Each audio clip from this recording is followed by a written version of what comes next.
Good morning, good evening, and good night. I forgot to turn on my lights. I'm Execute, who forgot to turn his lights, and I'm joined by my co-captain, my cabin boy. There we go, cabin boy Algared. How you doing? One will keep. One will keep. Careful, you dirty dog. I'll make you walk the plank. Anyway, pirate theme this week. A pirate day or week. It's meant to be Pirate Day, and it's actually on the 21st of September, but they're doing a whole week this year, Algared, so they've really got behind it. They must have noticed money. I bet you that's what it was. We know there's a whole bunch of skins coming.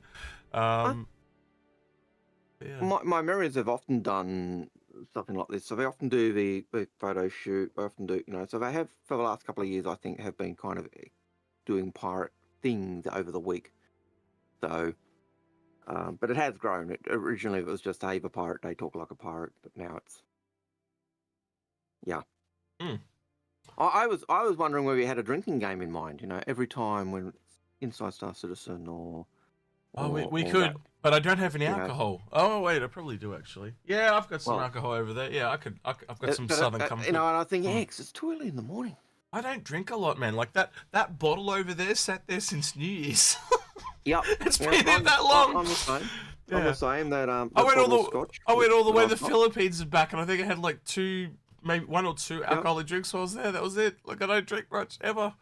So yeah, I'm a big drinker. The bottle of scotch that I have in the decanter has been there for a year. So. Yeah, aged +1. Yeah. Yeah. Yeah. Right. We've also we do have ISC to look at. We do have some pirate skins. I'm hoping they're actually on the store and they've updated the store so we can actually go there and have a look at them. But they actually look pretty good. I think they're going to be pretty popular. They've got this black-silver theme going. If I very quickly open the email, the email I'm talking about. They actually listed the ones that they have. The skins, Obsidian skin, I believe they called it. Yeah, if I can actually find it. You know what really made me happy about those skins? Mm-hmm. They weren't for the Caterpillar. They weren't for the Cutlass. They weren't for the... Mercury, Hercules, Aries, and Eclipse. So I think there's some pretty popular ones there. I'm kind of interested in the Eclipse one, believe it or not. I think that'll be, next to the White Eclipse skin, that'll probably be closest to one of the most popular skins for the Eclipse we've seen in a while. Given it's look like a darker color, I could see that being a very popular skin because dark against a dark background makes you a little bit harder to see. I can see that being very popular. Three of them are from the same manufacturer, which is a bit interesting too. So yeah. Well, not hard, but if that manufacturer's got lots of ships. All those noises you would have been just hearing, I just realized everyone was hearing those new emails. I was going, that's what my emails are like. They come in that thick and fast, so I have to turn it off. So apologies for that. I'm really happy that those skins aren't for the Drake ships. I'm sick and tired of Drake ships just being lumped in as pirate ships. Yeah, I want the 890 jump pirate skin, please. Well, we've talked about that before, didn't we? It's one of the things I've always said. When we had Griffin, pirate will use whatever they get. When we had Griffin on and Stem, we had this episode like Origin versus Drake, and they had never even entertained the idea of someone stealing an 890 jump and using it as a pirate skin, until that episode. And I actually think it'd be really cool to actually see them come out with an Origin bunch of pirate skins, and just as versely, I think you could have some upmarket kind of Drake skins come out, which I think would be kind of interesting, like the posh pirate skin or something like that. That'd be really funny, like feather swords and shit or whatever. One of the things I did like about the Cutlass was when they brought out the the rescue variant. It was a full-on. The Red is a full-on rescue ship. It's not a pirate ship in its makeup. It's stripped of weapons. It's got sirens. It's got, it's got the tractor beam. It's got the searchlights. The police variant, again, totally different in setup. They were not for once pirate ships. It's what I like about the Vulture. It's not a pirate ship. It's thank goodness. I'm sick and tired of They have many ships now, I think, that don't fall into that pirate thing. The Cutter's one of them. I even think things like the Herald speak to that as well. Like the Herald is, kind of undergunned and under-armored. It's both. So they've got enough, the Vulture's another one. I think we're going to see that a bit more as time goes by. But the thing is, they're still always, oh, Drake is pirate. No, it's not. It's just used by pirates because it's an easy ship to get. Yeah, Pirates will use whatever damn ship they can find and get their hands on. And I'm sick and tired of just one company being, oh, Drake is pirate. Oh, well, I think that's what I'm kind of getting at, Algared, is that they are slowly falling into what they're meant to be, not just pirates. Yeah. So, so I'm glad those pirate skins or the skins for Pirate Week have nothing to do with Drake. That is like, thank goodness, about time. All right, just so guys let you know that the bot is up to take your questions. So yeah, let your questions come in as usual. The stream will end if the questions wrap up, and that's totally fine if it does. So nice to see a few regulars. And yes, for people, I was starting to get triggered by the Drake is just pirate. Yeah. So yeah, just to say hello to a few of the regulars. Nice to see some people in there that I haven't seen in a bit. But yeah. Always lovely to see the regulars. My eyes are definitely playing up today. I am having a lot of trouble reading. I might even have to put on my old man glasses at this rate. It's old age, mate. Old age. I think it is, man. I woke up and everything seems too far away. You know what happens when pirates get old? Yeah, all right. And useless. I'm gonna get a monocle. No, when pirates get old and useless, we kill them. Oh, right, okay. Yeah. We make them walk the plank, so it's you walking the plank. No. I'm just, I've just been wounded in combat. So Algared, if I put anything... Increased shares. Algared, if I put about anything you in the title, people fret. So just... clickbait. Yeah. Anyway, so I'll have a quick look and see if I can find anything on the website for the skins. I'm going to mention... Hey, there is. Let's have a look. Sweet. We can roll it over. Hang on. Let's have a quick look. Rightio. It's still loading because I just clicked it. Hey, look, they got expat in the photo. Oh, I was going to say that. Oh, look, expat. Yeah, it looks very similar to expat. Oh, that actually looks pretty cool, actually. It's the first animated one they've done. Do you know what? I'm going to see if I can steal that and have an animated one for an episode. That'd be sick if I could do that. Anyway, that's a separate thing. Yeah, they've got them running and then got it slowed down like 50 million times. So there's a little video here. We'll come back to that, Algared, and have a look at that in a minute. Yeah, the Nine Tails with his Nine Tails thing on the sole of his... So, Swarm on the Horizon. Man, I'm going to tell you right now, if you guys have played... Because the PTU's also gone to open, Algared, overnight. I don't know. I did see that. You did see that? 11 o'clock yesterday. Yeah. But if you want these skins, do it now. The new one is a lot harder. The new one is a lot harder. So, yeah, Under the Flag. Special Edition paint skin. Does not... That's a new photo. Haven't seen that one. I might have to... Yeah. This is the one I obviously grabbed for the thumbnail that Earth was kind enough to send us. So there's a couple of new ones there I'll have to save. So this is it as a whole. They're kind of this black-silver combo. I think that actually might replace the black one I'm using at the moment on my Hercules. They do look pretty good. They're not that dissimilar from the default, though, if you think about it. Like this, this is basically the Inferno with silver. This is the Eclipse with silver. And we've already got the Mercury Star Runner. So they're all just spins on stuff we've already got, if you think about it. Yeah. Oh, they've also got them for sale. How kind of them to offer the $750 Juggernaut. Yeah. Stalker's available. Okay, that's interesting. $60. Hard to swallow though with the when they put the cutter on sale for $45 anymore. I mean, they're going to be really struggling with the Avenger lately because it's technically got less. The only thing you get over the top for this extra $15, it's only when it's on special, right? Because it's $5 difference. But the only thing you really get is this gun, Algared, isn't it? The weapons. The size, but is it size 3? Yeah, but I'd have to look again. You're the stats guy, not me. But the point is, you get a smaller vehicle in the back. You don't get a taller. You don't get, and but you get bigger guns. You don't even get storage, because it's loaded up with you get cells. You get some storage, isn't it? You get 2 SCU more. Well, they've actually kind of said that you can take the cells out eventually, but so this gets 6. But at the moment, no. But you get 6 SCU normally in Titan. You only get 4 in a cutter. So yes, you do lose a little bit of cargo, but it's $15. That's quite a bit. Like that's like a third the price type of thing.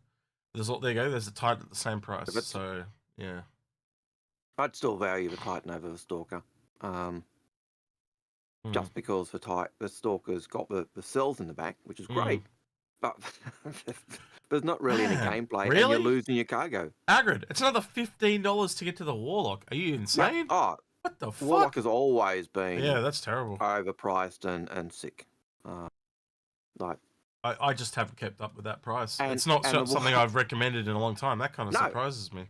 and the Warlock loses all cargo. It loses so much because that EMP just takes up so much room. Hang on, is that a new price or is that just me? I don't keep track of the price. That's you. Yeah, I know. It doesn't seem.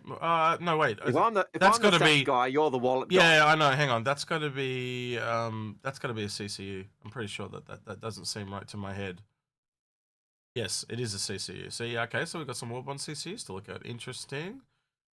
370.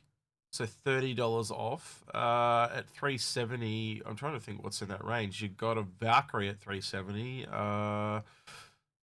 Yeah, I don't think there's many other ships there. Let me have a look. I could be wrong here, but I don't think there's too many. I could be wrong.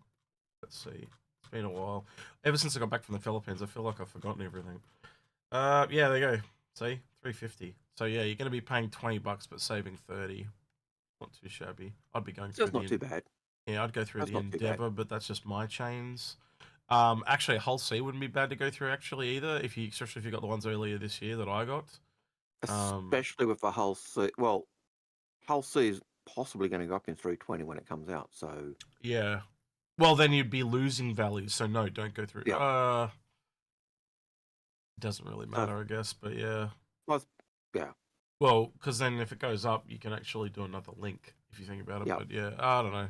So yeah, but I don't know. That's $30. Spend 20 to save 30. It's not too bad. I might have to pick up a couple of those actually, to be honest with you, which I don't like, because when I pick up a couple of them, it's usually 6. So I don't, because I've been building 6 chains, so it's like, oh, there goes my wallet. But that's how you get the savings, you know, and so I'll end up getting like 6 ships for the price of 2 rather than 6 chips type of thing. Yep. So it hits me every once in a while. But yeah, that also tells me if we're getting a Warbond CC for this now, I don't think we're getting one at CitizenCon/AIE. So that means that the Hercules is out of the running this year. You know how we didn't have the big ones last year for AIE? It's probably the same thing again around. They're spreading those around. So yeah, let's go back and have a quick look and see. So there's probably one for the A2. Oh shit, what the hell, it took me right back. There's probably one for the A2 as well. Yep. No, 750. That's the same. Also got the Warden. That seems. You could look at the view offers. That might show others. Go for CCU options. Yeah, the prices seem fine though. They seem normal. I'm sure someone will be yelling at chat. He missed one. Yep. Hey, it happens. We're doing this live. Yeah. Oh, sorry. We're doing this. It's a recorded version. Yes, it's definitely recorded. Sorry. Yeah. Never live. Yes. That seems. Man, it feels like everything's gone up in price. Could just be my little brain. Let me double check. Are you looking at US dollars or Australian dollars? That could. Yeah, I could be as well. This is another way to do it. You can just go down here and it says it'll say 2 offers. It's another way to do it. That's usually how I do it to find the CCUs. So there was one. Oh, sorry. So we got one on the Eclipse. Okay, so the Eclipse has got one, which wouldn't be bad. I think I've already got Eclipse on some last sale for my personal thing, but yeah, 20 save 20. So there's a lot around the 220 mark. So let's have a quick look just so people that are watching can see. Jeez, go to the bottom already. There we go. So yeah, an Apollo, Vanguard, Eclipse is the one I'd go through personally, but yeah, so I'd be going through Eclipse. Then again, the Eclipse might go up with the rework Algared when that comes out eventually too. We need to keep an eye on that. It's always a possibility. Yeah, we know eventually everything's going to go up again. That always scares me. Like when you think of the price of the ships now, and I'll say it all the time. I think we made a rod, as backers, we made our life difficult because we just bought everything that was going out, whether I bought it out, even and then when a new ship came out, or a ship that was supposed to be more expensive than that ship, the price increased. And so over time, they've constantly increased the price, and they can't, bringing the prices down was always, you can't make the ship less than, if it's better, you can't make it less than what's already been sold, because that's the only thing. Wow, that's kind of shit. So they seem to be, I could be wrong, but it looks like they're only offering it as a 4-pack, unless I'm going to go check. But it looks like Related you get products? Yeah, well, there's none here. Look, it's not there. Okay. There is a Meridian paint for the Eclipse, though. What? Since when? I don't remember that. That's new. Then they do have them, because they've called them Meridian. All right, so they are called not Meridian. Obsidian. I thought Obsidian, but obviously I read incorrectly. This is the paint pack, and this goes Aries, Meridian, Eclipse. So this is the pack. They're all called Meridian. Yep. So they do have them separately as well. Okay, cool. Good to know. I really kind of want to see them in game, and they have given us access, Algared, so I could actually load it up and we could actually have a look, because I've got to be honest with you, they don't look the same. I know, and often the don't. skins when they're in game look totally different from what they do look in the store, which can be a frustration. All right, so we might do that a little later, just to break it up a little bit in between questions and stuff. I did also see in chat that there was discussion about the Titan being still the best bang for buck for, so people are still seeing the Titan as the best bang for buck. It is a closer contest now with its price increases. So it used to be without a doubt. Oh, I see. Now there's a little bit of look at that! No views 53 seconds ago. I'm like a mind reader. How the hell did that happen? Wow. Right, ISC's out, guys, if you're watching. Anyway, we'll have a look at this pirate one real quick, and then we'll take some questions, then I think we'll do ISC. So I want to watch this pirate one real quick.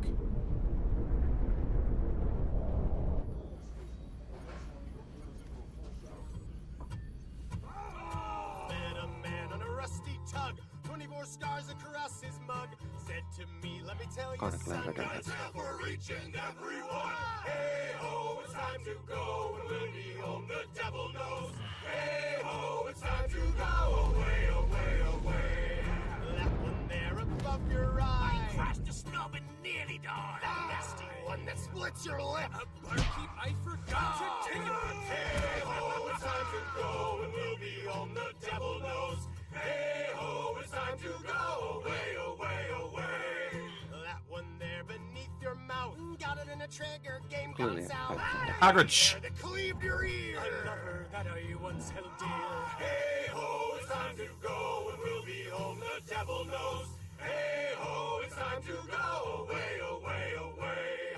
That one there across your nose. Trying to change a cooling hose. One there across your cheek. I got it in a buff like just last week. Hey ho, it's time to go, and we'll be home, the devil knows. Hey ho, it's time to go away, away, away.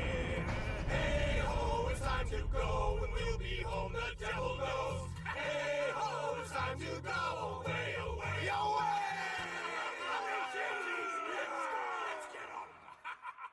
Oh, they just gave us permission to live like a pirate. You heard it from CIG first. That was just a song, Algared. There's nothing really special there. Sorry, I didn't actually flip it over for Algared to hear. That's why he was talking. So my apologies. Anyway, that was interesting. All right, well, I'll leave that there for... Although clearly expat who says she's advocacy was undercover. That's clearly why we're seeing her in there. Agreed. All right, do we have any questions, Algared? We do have. We've got about 5 questions already. All right. So Nova42 says, no, seriously, what's going on? Is there some event going on or something? Yes. Yes, there is. Based on Talk Like a Pirate Day on September 21st, we now have Pirate Week in Star Citizen, because we always do things bigger and better.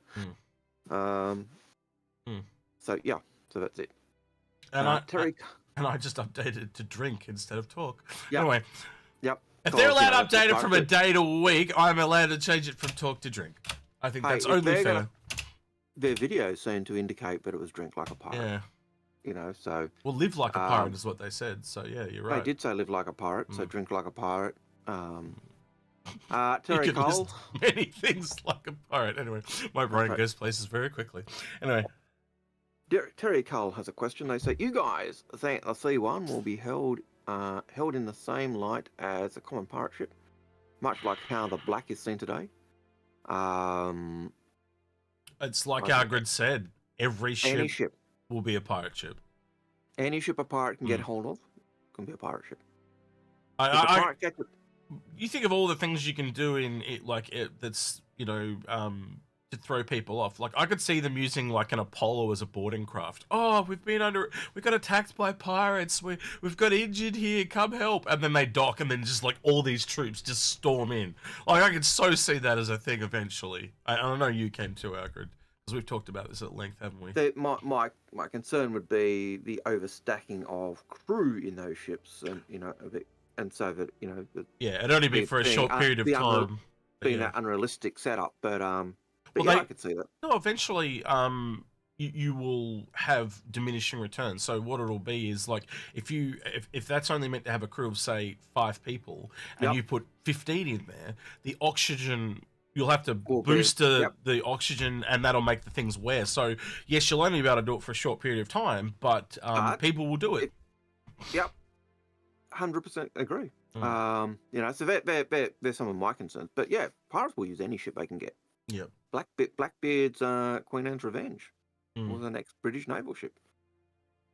Captured and better than his ship. More guns, I'm taking that. Yeah. You capture an 890 jump. Hey, that hangar is perfect for launching 3 little fighters. Great, we'll take that. Any ship pirates get will be used as a pirate ship for piracy. Goes without saying. That's why I get so triggered when people just talk about Drake as the pirate company, like they only make ships for pirates. I've got a feeling I shouldn't have done this episode. I feel like I'm going to trigger you every time. Calm. Take a deep breath.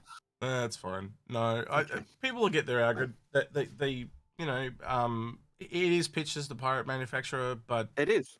Just as Origin is pitched as the luxury manufacturer, we know that they're not going to be the only luxury ship manufacturer.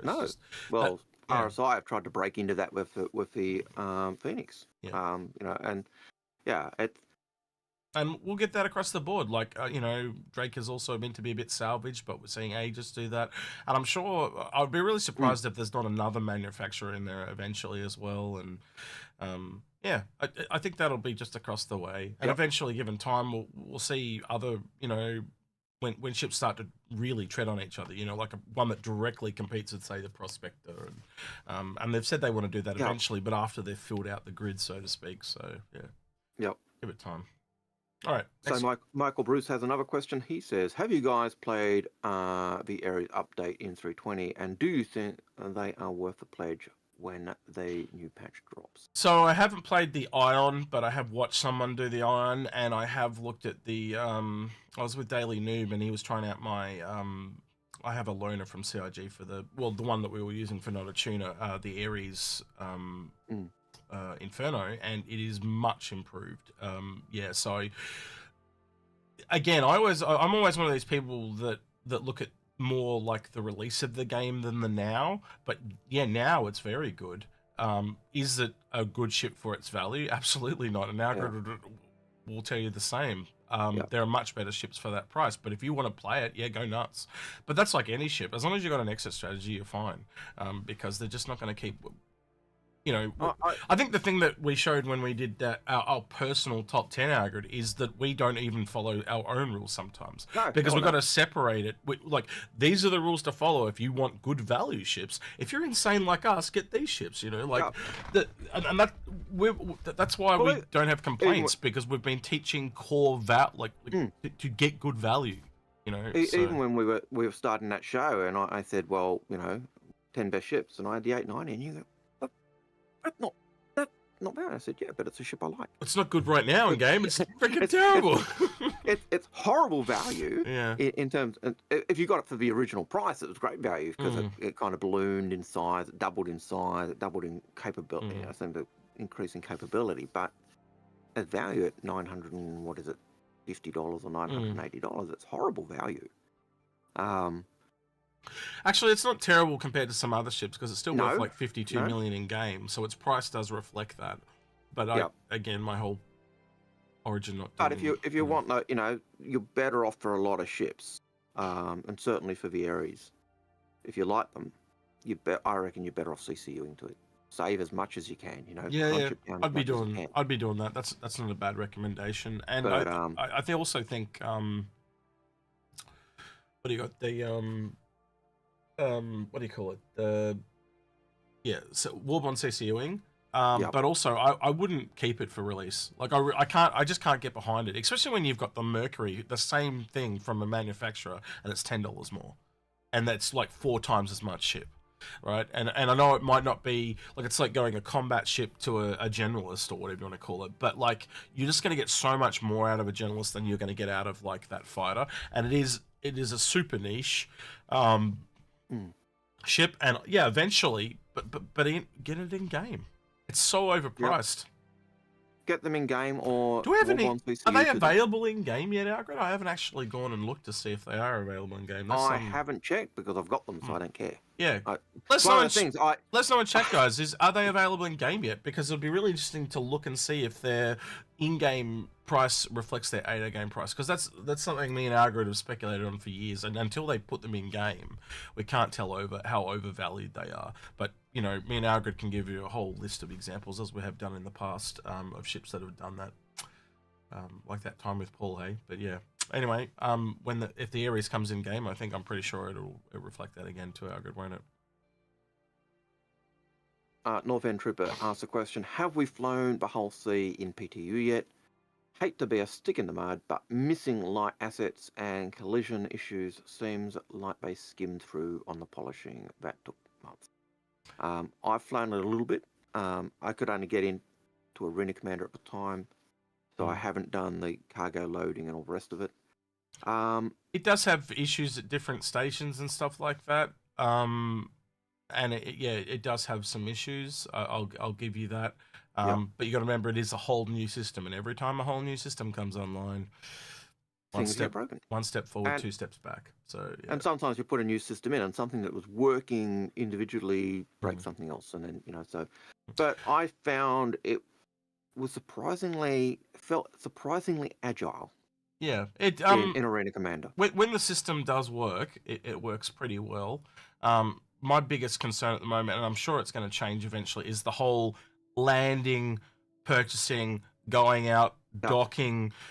Like everything's doubled up at the moment because of they just don't have the systems in place for you to automatically unload at the cargo place, then go sell it from the cargo place to the station. Because I think that's what eventually will happen. So it's not doubled up, but yeah, we'll see.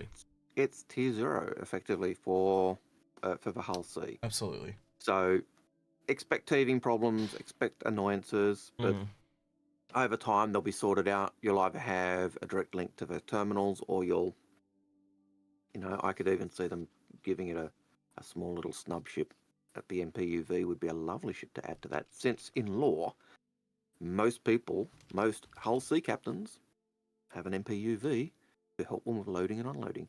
That may be why they have an MPUV, so they can fly across to the station, go to the terminals and sell their stuff. And even if you could sell the terminals, go to the station and sell from your ship there, that would even reduce the hassles of going back and forth. So, but yeah, I haven't had a chance to do the buying and selling yet, so I could be full of it.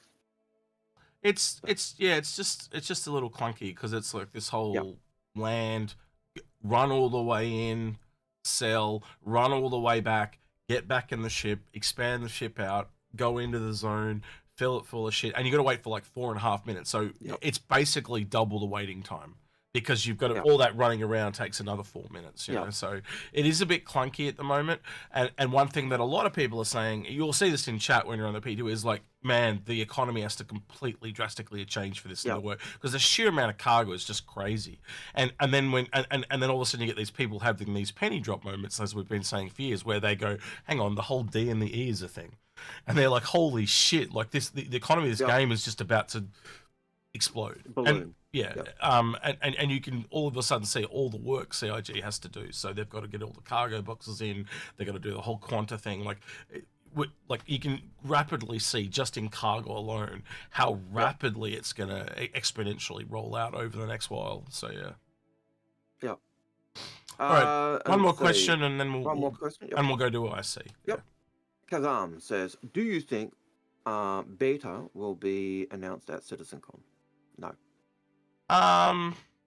You know, I'm actually kind of half expecting a vertical slice at CitizenCon. Yep. I think I said that earlier. Yep. And I don't think they'll do a beta. I think they'll do a demo level because they can get all the data they need from a demo level. They really can. You know, they can put the AI in, they can test the AI out, they can do they can't test everything obviously, but if they test everything, they give it away. And I think as soon as they know this community, as soon as they beta test this, it's leaked. All those years that they've saved this, they're not going to do a beta. I think at best what we'll get is a demo level, and they'll give it to everyone. And what it'll probably be is if you think about what they did in the last vertical slice video, they were like 4 or 5 years ago now, they just did a side quest. And that's how I would do it too. Here's a side quest, so it doesn't affect the main storyline. And go off and do that, and you can play it over and over and over, and it might take an hour or so to do. Every time it's played, it'll just feed up the analytics and tell them the information they need. So, give them heaps of data. It'll give them data on all the different computer systems people have, all these weird random errors. It'll help them fix a bunch of stuff. That's kind of what I'm expecting. It'll either be a vertical slice or none at all. So what you call a beta is what I would call a vertical slice. They may get some people in that they really trust, but it's been proven time and time again. People in Evocati break it. Leak. So people leak like sieves. I don't think they would. I don't know how they'd do that. I just don't know how they'd go about it. To be honest with you, so Evocati are wrongly named as avocados. Evocati should be called sieves because they just leak like a sieve. They just stuff comes out, and sure enough, you're hearing it on other sources as well. Yeah, but anyway, just real quick. So they're saying in Twitch chat it's 2.9 million Alpha CU in game for the Aries, which is apparently about the same price as the Mercury, which I think is about right. But I struggle with that. Interesting. I still argue get them. If you're going to buy the ship, unless you're crazy, unless you're some foolish collector who must have every ship for steel, and multiple copies of some of those ships, then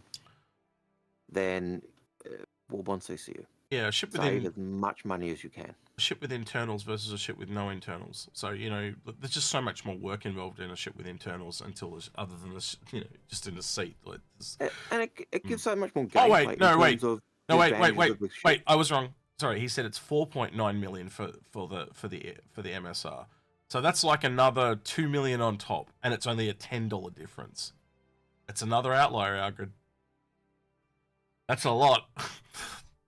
I thought that was sorry. I thought from what Crypto said that they were the same price. Sorry, my bad. I misunderstood that. Sorry. So it's so it's so if I put them up by 100 like 10,000 each, one is 3 million and one is 5 million. Just so it's easier to swallow. But they're only $10 difference in real reward price. Yeah. So no, it's not worth ever buying. Yeah. Unless you warp on CC. As we expected, most combat ships are really overpriced, and we can give you several. I don't want to go through it again because we go through it a lot, but there are a lot of. Well, it's another outlier. $10 is not worth 2 million, not by a long shot. It is worth. Yeah, sorry, it is worth 2 million. I should say. I've got to, before we go to the IC, I've got to do John Ski's comment because he says, so about that pirate video. So we're getting Disney pirates? Yeah, there was no blood, no cutlasses. Yeah, actually, that's something I'm really surprised. We don't have, we got knives. I think eventually we will be getting swords. I think at some point we just have to get swords. And swords that are kind of like future lightsabers or whatever you want to call them, Algared, or a blade with a heated edge or something like that. Yep. I think definitely be getting those down the line. Does that mean we're getting dismemberment? Probably not, knowing CIG. They've been... yeah, we'll see. It has to be family friendly. All right. I think the classic evidence of that is we know Chris's kids play Absolutely. Star Citizen, and we know that as a parent, he is a concerned parent. He doesn't want stuff that he wouldn't want his kids to see in a game that his kids are playing. So Now, Agrid, I'm not going to be able to flick it over. I've tried Yep. several times to switch this over in the past. I saw that with the other guys as well, so Yeah. I will. You'll have to watch it yourself. But I'll let you start will watching it myself. first, and then I'll give it a couple of seconds and I'll play it on Yep. my end. Righty that. But yeah, when I pause it, or when you talk, I'll pause it, and we'll go from there. Okay, let me just pull up the site. No one's waiting for you, Agrid. It's totally fine. Hey, well, you sprung it on me. Oh, wait. We got raided. Hang on. Let me go check. Oh, we got hello, raided. Raider. I don't know who we got raided by. Who did we go by? Aldo Brink. Hey, Aldo. Hello, Aldo. Thank you for the raid. We're not used to raiding. Hang on. Let's have a look. First time chatter from Raider. And they're doing lots of emojicons of some white guy in a hat. Who was the raider? Aldo Brink. 44. Thank you, Aldo Brink. What were you playing? Were you playing SC? I've never met Aldo Brink. Have you heard of Aldo Brink before? I have not heard of Aldo Nope. Brink. Nice to meet you, Aldo. Yeah. SC 99 was at the time. Yeah, that's kind of what we are too. We talk a little bit about adjacent things, but yeah. All right, Agrid, you got it up? Yep.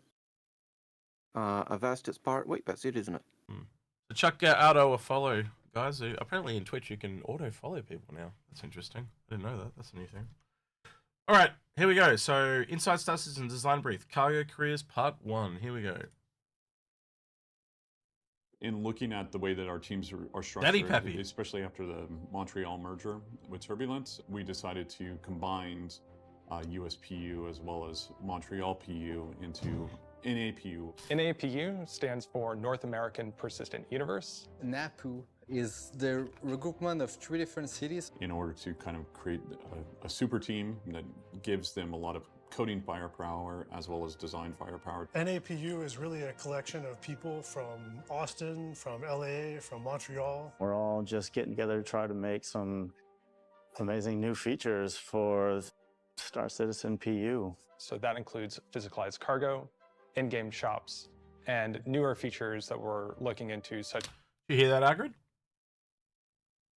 Agrid, did you hear that? I did. In-game shops. And exploration. Yes. Very. Oh, well, I didn't hear that part. I stopped it before then. Jazz exploration. Yeah, there he goes. Working on mostly currently cargo and things regarding that. We recently finished work on the Hull C. NAPU was formed in order to work on larger feature sets for Star Citizen, so that those features have the time and resources required to deliver them at the quality level that we want to see. NAPU includes several engineers, production, and QA. We have 6 different programmers, actually. We have a few that are in LA, and then we have a few more in Austin. Right now that includes James, Mitch, Kevin, myself, as well as Preston on production and Alicia in QA. Did I say everyone? We have 2, Mathieu and Emma, that are here in Montreal. Yes, I think I got them all. So at this point, a lot of what we're working on is still in the design phase. I would say in the technical design and planning phase, but yeah. There's a lot of TDD, like technical design document going on, preparing the feature and all the parts. There's a lot of work in that area. The North American Persistent Universe team are currently at the forefront of the next major evolution of cargo, hangar, and related inventory systems. And as their work begins to enter the PU over the next 3 to 6 to 9 months and beyond, all building to what we hope will collectively become a true cargo career, we here at ISC, well, we didn't want to wait to begin telling the story. As much like the engineering and resource management systems of the EU-PU team, this work promises to be utterly transformative to the overall Star Citizen experience. So these next 2 shows, well, they're going to be a bit different than normal. That's because we're not going to have anything to dazzle your eyeballs with just yet. Yes, the ISC gameplay capture team, as great as they are, well, we're going to let them take a break this week as we let members of the NAPU team take you through the design and intention of their current work in a 2-part special we're calling Design Brief Cargo Career. So that's me hearing they're doing work for CitizenCon. The other thing I want to say, Algared, though, is that's kind of what you and I have been talking about, the filling out of those teams now as they start to move into the SC and not just Squadron 42. That's what I heard in that. I don't know if you heard the same thing, but yeah. Certainly the development of that whole process. It's nice to see also that development of another career besides mining. Absolutely. So I think this is the first. Cargo's a big one, though, development. It touches touches everything. It's huge. Well, as they indicated, exploration. I think initially I was thinking, how the hell does it scanning, picking up the cargo, all that type of stuff. Tick exploration, and it was because when you find something, you've actually got to put it in your cargo hold. So that becomes part of your cargo career and aspect. Buying and selling from shops is a gain, and so you're right. It ticks every single profession at some point. You know, even with your mining, you're transferring your mining stuff to another ship to take it to the refinery so that you can continue mining. That again ties in with cargo. So this is probably one of the biggest career things they've got to get right, just because it does, as you said, touch everything. Absolutely. There like most careers touch something else or touch two or three, but I can't think of anything else that really touches everything like cargo does. So yeah, it is well, every generalist ship we have is a cargo ship, put it that way. Yeah. Kind of tells you as much as you need to know. All right, here we go.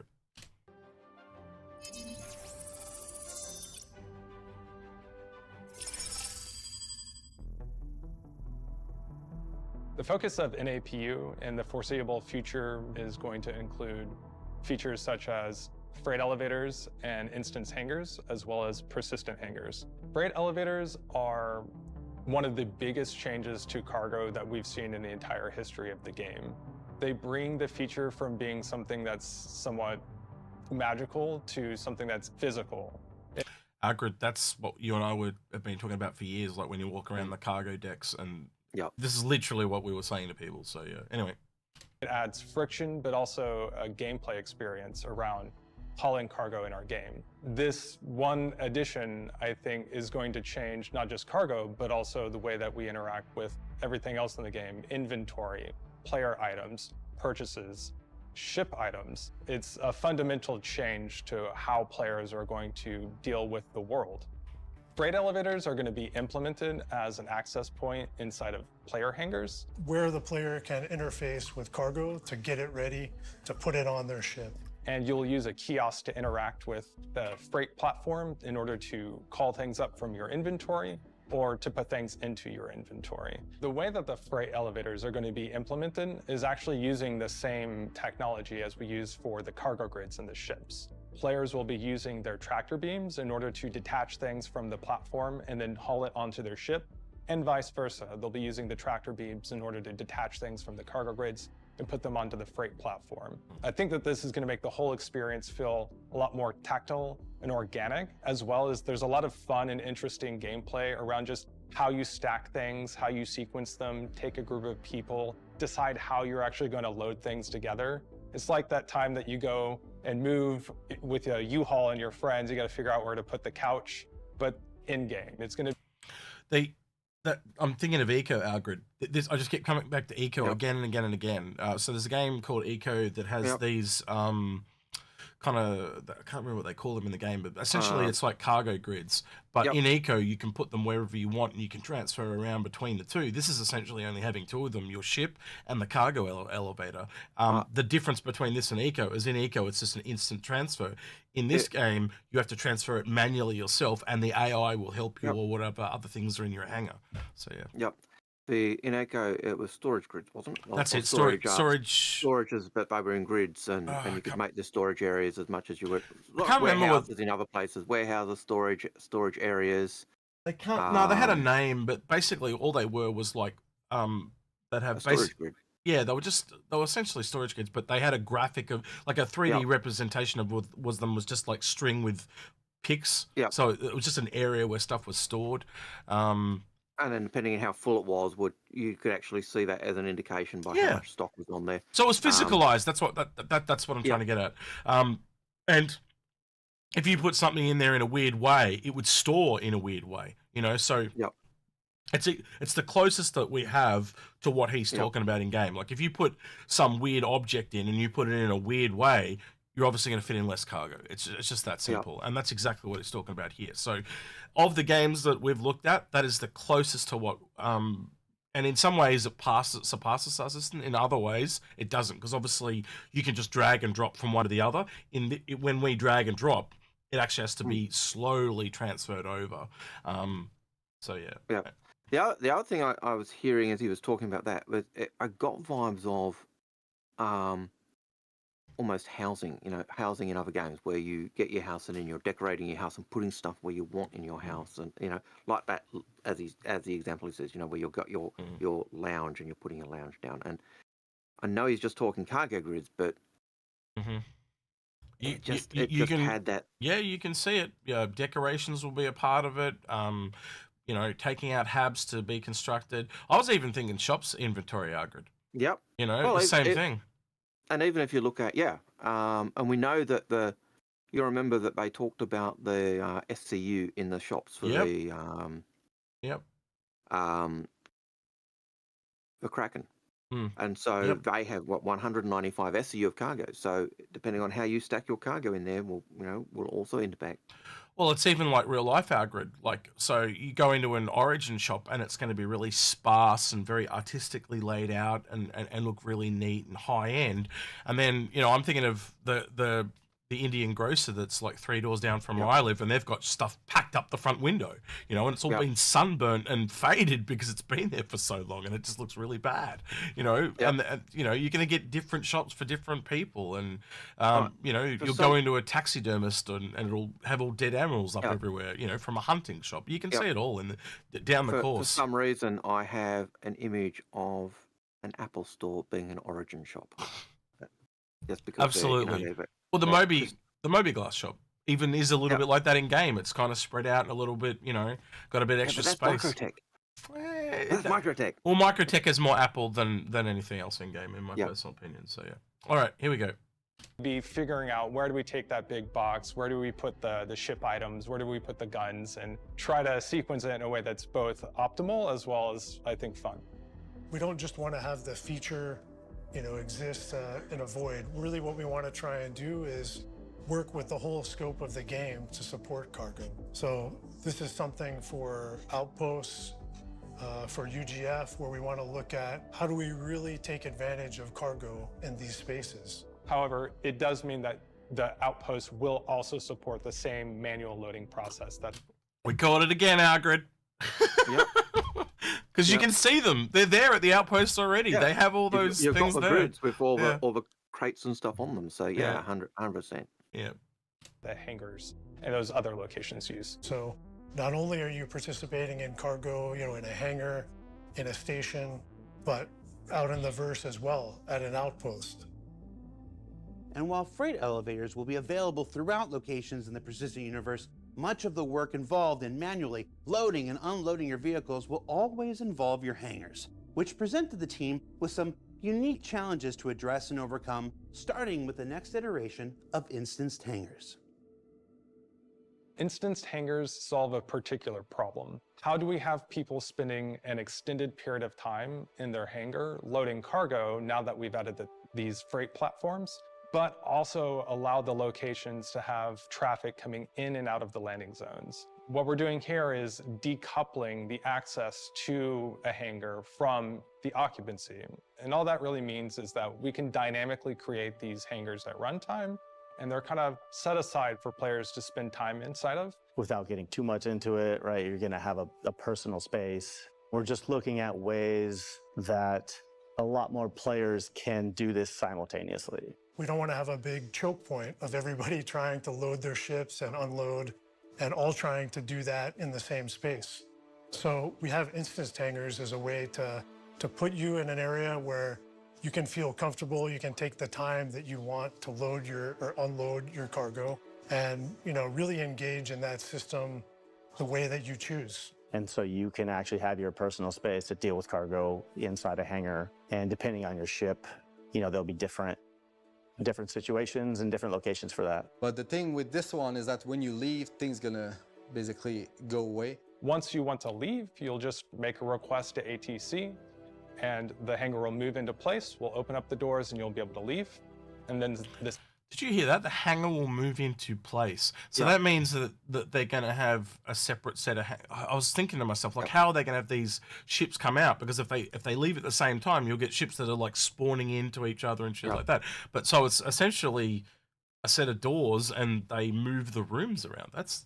I wouldn't have thought of that. I got that impression. I got that impression from being an instanced hangar, because at the moment, at the moment, you call up a ship sometimes and there are no hangars free because there's a ship in there. Well, essentially, Algared, if you think about it, they're giant elevators. They are just using the elevator and spline system to move them into place. And say they had 5 of them at each landing zone, they can just... It's a revolving door system. They can basically put you in different spots. It makes a lot of sense. I was hearing it being a solution to that problem we have at the moment, where sometimes, where the ATCs don't work because every hangar's got a ship in it that's just sitting there or not being used, so you can't use that particular hangar. So, well, it also allows them to kind of dynamically scale out the number of hangars. If you think about it, like you can, like at the moment we have 20 at one landing zone. You could have 200, because again, as long as they can model it going down into the planet, they've got almost unlimited space. Well, not unlimited, but a lot. They just need to have those rooms just spawn somewhere, and then when needed, they just slide it into that room. Absolutely. And that means even if there's a hangar with a ship in it that's been crashed or just landed, even gives them a queuing system for the room. Like if you think about how the elevators at the moment, they queue to drop you out off into the hangar, it's the same thing. They can just queue up the rooms to be, all right, that ship is now cleared, because they can tell how close you are to the door. That ship has now cleared the door. Okay, so now the door's closing. Now the door's closed. That one moves off, and now the next one comes in. So even if it does get full, they'll have it solves everything, actually. Very good. Same thing when landing. You make a request to ATC. The system will allocate the space for you, open the hangar, and you can land. For the players, it will seem seamless, but underneath the hood, the system itself is going to be maintaining a representation of where all the players are, what requirements are needed, without having a bottleneck for players who are actually just trying to play the game otherwise. And then we have persistent hangars. Persistent hangars are kind of an evolution of instant hangars. And really what it is our first step towards real player ownership in the game beyond ships. The cool thing is that you'll be able to put your stuff in it, come back to it, and it's still gonna be there. It's just whatever the player wants to keep inside their hangar, that's their home. They can just leave them lie around, they can arrange them however they want, be it weapons or cargo or dead corpses or whatever. Very, very long term. I have no clue of any dates or anything, but you'll be able to...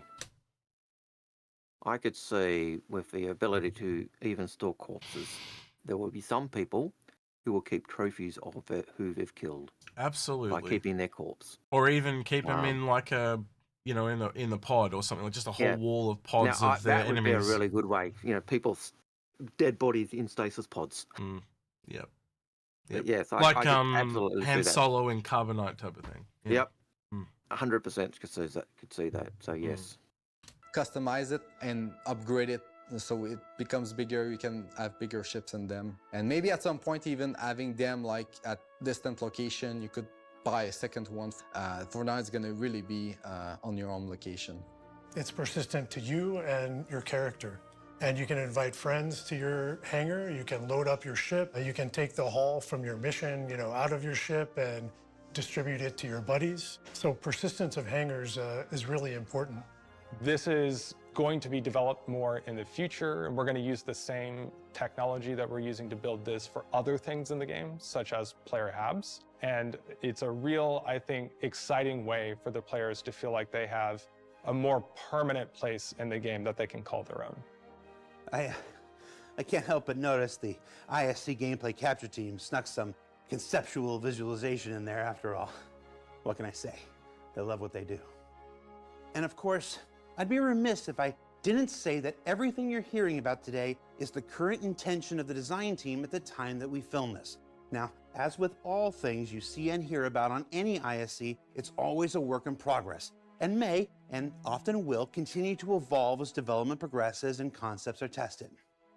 Now, so far in our design brief cargo career, we've talked about how you'll move and store your boxes. So real quick, just to reiterate, this is actually nothing that Algared and I didn't see coming, is it, Algared? We've talked about this at length. This is exactly. Is there anything that was outside, other than the kind of elevator hangars themselves? The elevator persistent hangars, as they called them.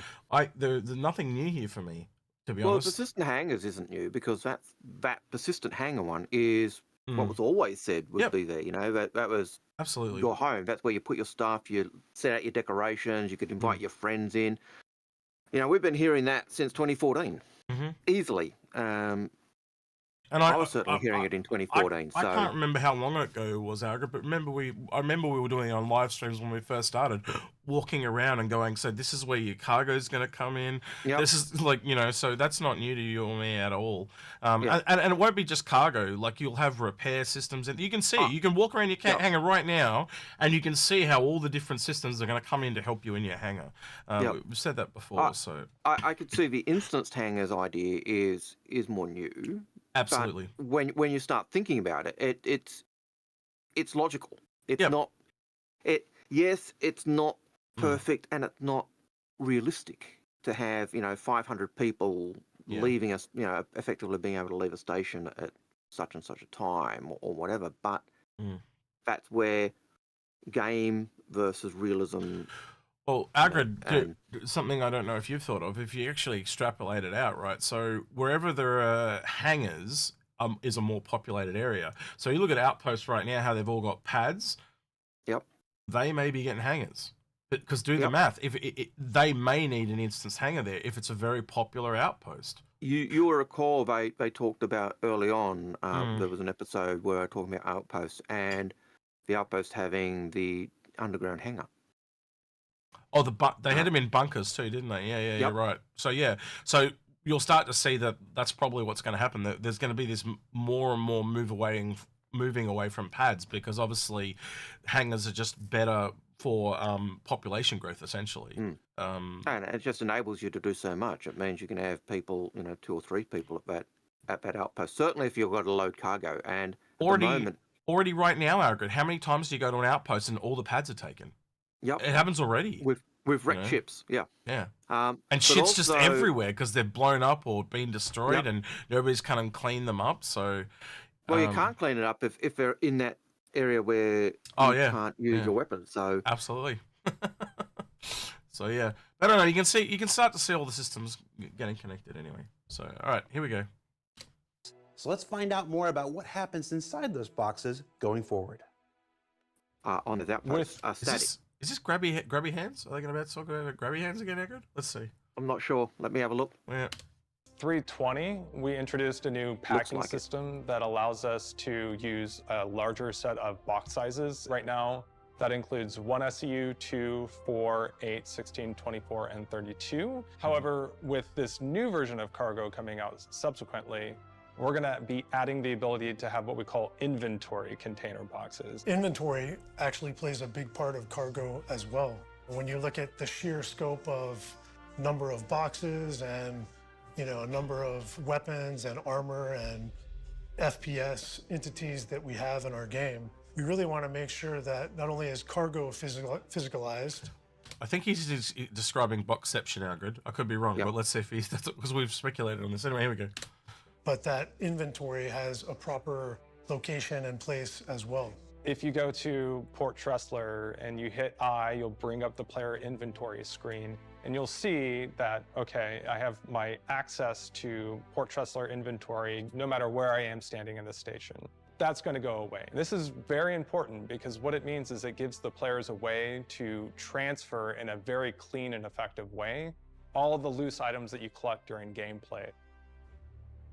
A big change that's coming up is going to be having properties for those boxes. So that could be something like a box that's fragile,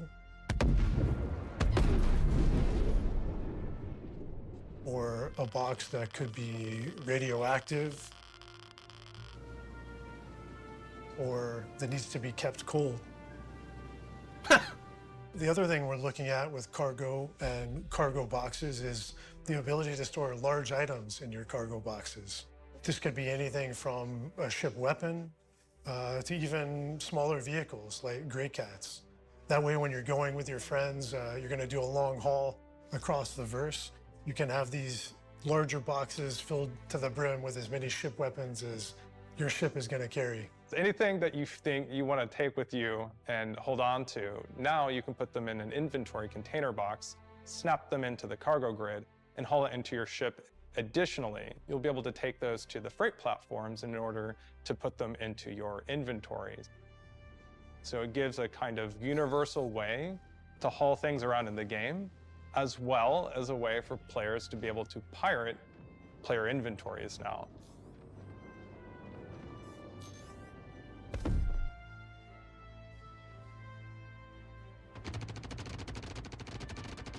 Now that you have these goods that are locked up together in these inventory containers, it just takes a tractor beam in order to carry them off. So it gives a lot of gameplay possibilities for us to have with these loose items. A lot of these things will tie into missions and where you decide to place them on your ship. So we're really trying to make sure with cargo, it's not just a wide system, but that we're actually adding these kind of elements to help further gameplay, missions, and purpose. Sorry, Algared? I said, I hate those masks. That's why they wear them. Anyway. Yeah, they want to trigger me, yep. You guys had the week off. This is a design brief show. It's talking and it's intent, and none of this stuff is ready to show yet. Don't you want a week off? Your stuff's so weird anyway. Just no weird stuff for cargo grid. Back to the spaceship.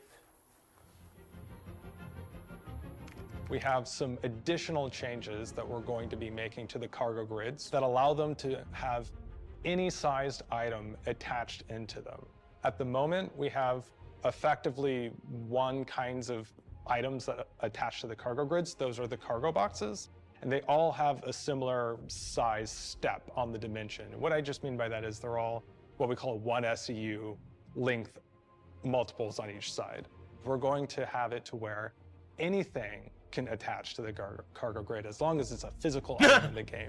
Anything that you can grab with that tractor beam that means reasonably He said no weird things on the cargo grid. So Yep, but that also means nub fighters. Yep, it means ships, it means all those things. It means Fury. What's like what you and I were talking about before about eco, when you put weird things into the cargo grid. It's exactly the same thing. Like obviously having a dead body there when you could have two cargo grids in top of two cargo boxes on top of it is a lot less cargo. So there's an advantage. And again, you and I've talked about low and high tech as well. If they don't have cargo boxes there for you to put stuff in, like if that actually becomes a thing, like you have to buy the cargo boxes, you might not be able to take the cargo. Yep. You want to take because they don't have any boxes left. It also means when they do that, that the ships like the Fury click onto the Hull C cargo grids, which means your Hull C becomes your mothership for a whole pile of Furies. We'll see. We'll see. I'm still not convinced because of the plugs on the back of that ship. There's something that connects to. We'll see. Snap into place will be able to snap into place. And this is a requirement just to satisfy the inventory changes that we're making now that you won't have this kind of magical access. But it also, I think, broadens the horizons about what your cargo grids and all of your ships can be used for. I think it'll also open up a lot of fun gameplay around just figuring out how to arrange all these things in a way that works well. So yeah, that's part one of our talk about Design Brief Cargo Career. Next week, we'll be back with changes to vehicles and location inventory, larger cargo item support, kiosk changes, the item bank, and even unique item recovery. So come on back and get the full scope of things next week. Unique item recovery, I agree. That's the subscription flare stuff. And as testing and fixing continues on Alpha 320 over on the PTU, with the latest additions to Arena Commander and the Persistent Universe heading your way, you can check out the RobertSpaceIndustries.com website or launcher for details on when that releases. For Inside Star Citizen, I'm Jared Huckabee. Thanks for letting us share the process of game development with you, and for indulging us in these mostly visual-free design brief shows, and we'll see you all here for part 2 next week. Okay, that's it. It was. I Alrighty. actually don't necessarily mind visual light shows as long as the information is interesting and relevant. Which Yeah, I think and it matches it, and it did. It showed the different cargo grids, and I think it was important for people to see that because the other thing I took out of that is actually having to buy boxes. That's something I hadn't thought of until it just happened right in front of me, and I went, "Oh yeah, well you can buy boxes in game right now. Why wouldn't you have to buy the cargo containers?" So actually, just not just your inventory on a whole sea, but you're gonna have to manage all your boxes. Oh, where did we leave that box? What port was that left at? So you'll end up having, you know, all these boxes that are stored at a place too, and you know you'll leave them at different ports as you travel around. And if you go to someone like an outpost, they won't have the boxes, so you might have to land and then literally unload the boxes, put the boxes back, empty boxes back on to take them with you. As you leave the outpost. The other thing that was important was at the moment when you're at an outpost or at Olisar, you can pull up everything that's at Olisar. That's going away, is what they said in the thing. That ability to pull up your whole inventory while you're at an outpost, that's gone. So anything that's out there is now not only just going to be there, you've got to actually go to the hangar where it is or pull it up on the freight elevator. We knew that was coming. And you'll have to go to a locker to get your suit. You'll have to go to an armory to get your gun, all that type of thing. That's eventually coming. So, like, the amount of work we have to go through right now is about to get a lot worse. Well, you can see it as worse, but I think there are a lot of things in the game right now where it feels like they're there to slow you down. And I think it's going to well, as long as the annoyances go away, right? You mean as in the crashes and stuff go away? That's fine. So as long as but if like we've had this in the past where they'll introduce something and it takes so much longer to do something, but it's still buggy as shit and crashes all the time, and it just frustrates people because basically instead of taking 5 minutes to go out there, it takes 15, but then every time you crash, it's another 15 to get back to where you were. And then we have the loss of flare items and things like that. But that was the other interesting thing, talking about that next week, obviously, so that'll be interesting. I fully get what you're saying. I was taking a ship to Olisar. I had the hangar kill me. And every time it was taking me back to Lorville. I had that happen to me in the open PTU last night. I went to land a cutter at Everest and it just exploded because there was something inside the hangar. That I crashed into the floor. It was like in the air, like just inside the hangar door, and I just hit it and it exploded. And it was an invisible item that you couldn't see. But you know, you go through that type of thing, and when it's a 5-minute flight, and you're kidding me, you know, and it every time it's sending you back, and you go, oh man, just but yeah, that's a frustration. So it'll be good when those things disappear. Yeah, you can obviously see though with transporting of a ship on a whole sea, as an example, it'll probably take up quite a large amount on the cargo grid, and you know not only that, will it act like it's not as if you're going to be able to take a whole sea on a whole sea.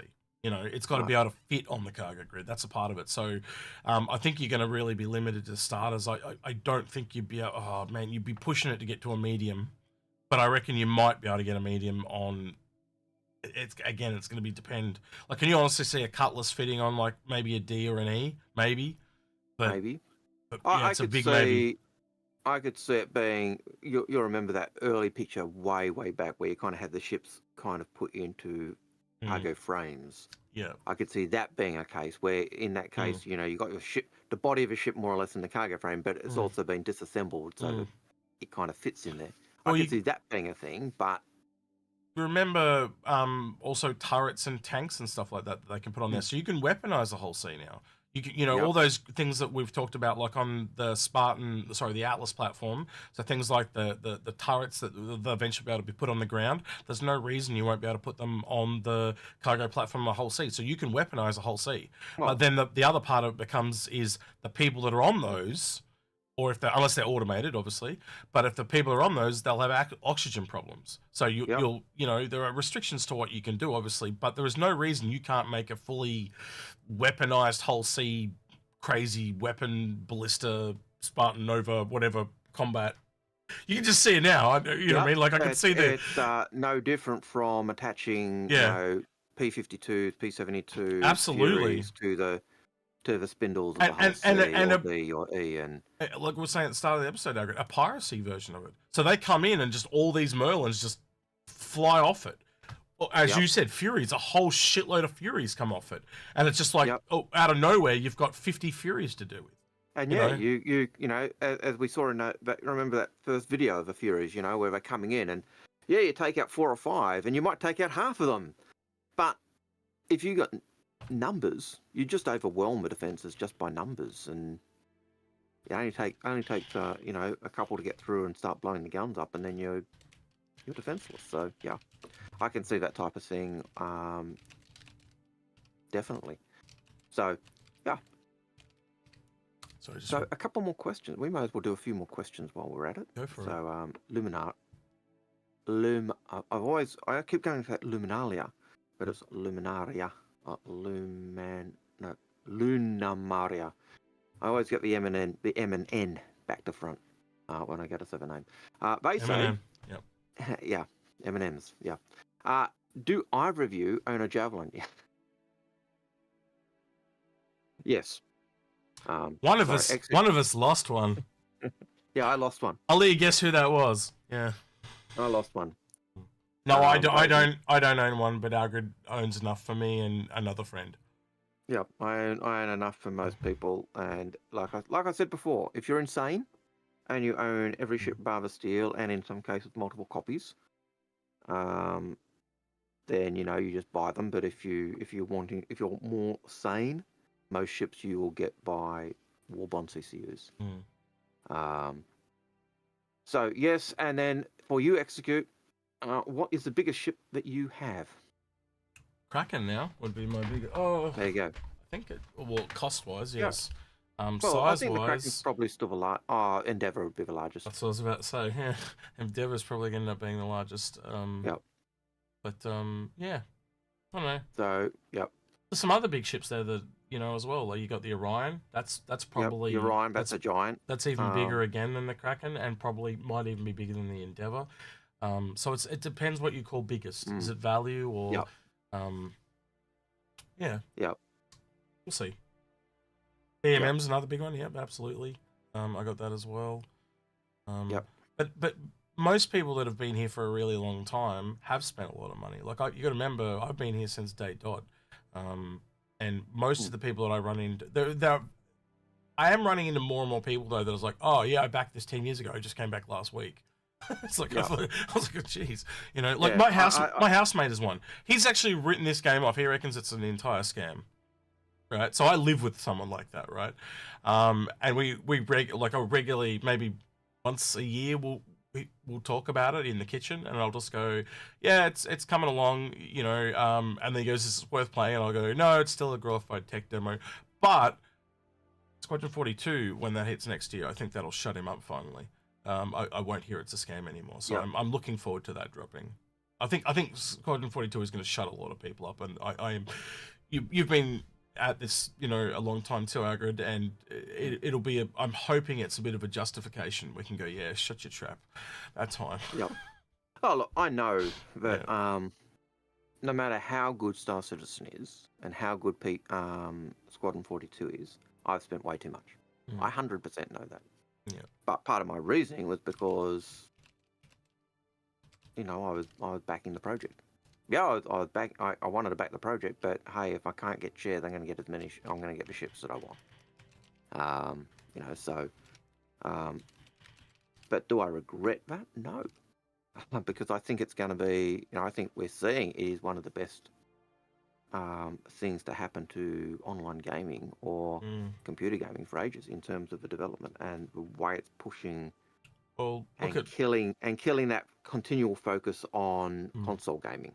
I don't know if you've been keeping track of Starfield, but as time's going on, more and more people, because it was, you know, it's very, when a company like Bethesda is so beloved, but there are more and more people coming out now complaining about it. And the original reviews from IGN and stuff like that was 7 out of 10. And people are like, what the hell's wrong with, you know, IGN, and there was about 3 or 4 of them that they only had 7 out of 10, and people were like, why is the score so low? And you can now see why it's so low. Well, no, they're not paid because that was low. IGN are really big, Algared. So if they were paid, it would have been a high score, right? But their score was 7 out of 10, which is generally in this day and age, most games get a 7, 8, or 9, right? Okay. So 7 is low, right?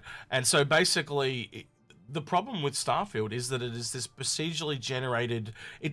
Games are not designed to be games anymore. They're more designed towards a live service to keep you. Well, they have Game Pass. They just want people to keep playing and playing. I don't want to give away the main storyline, but I will tell you it loops. Right, that's all I'll say. Right, it's designed to kind of go back to the start of the game and play again, and play again, and play again, and play again. And basically, it is stupid.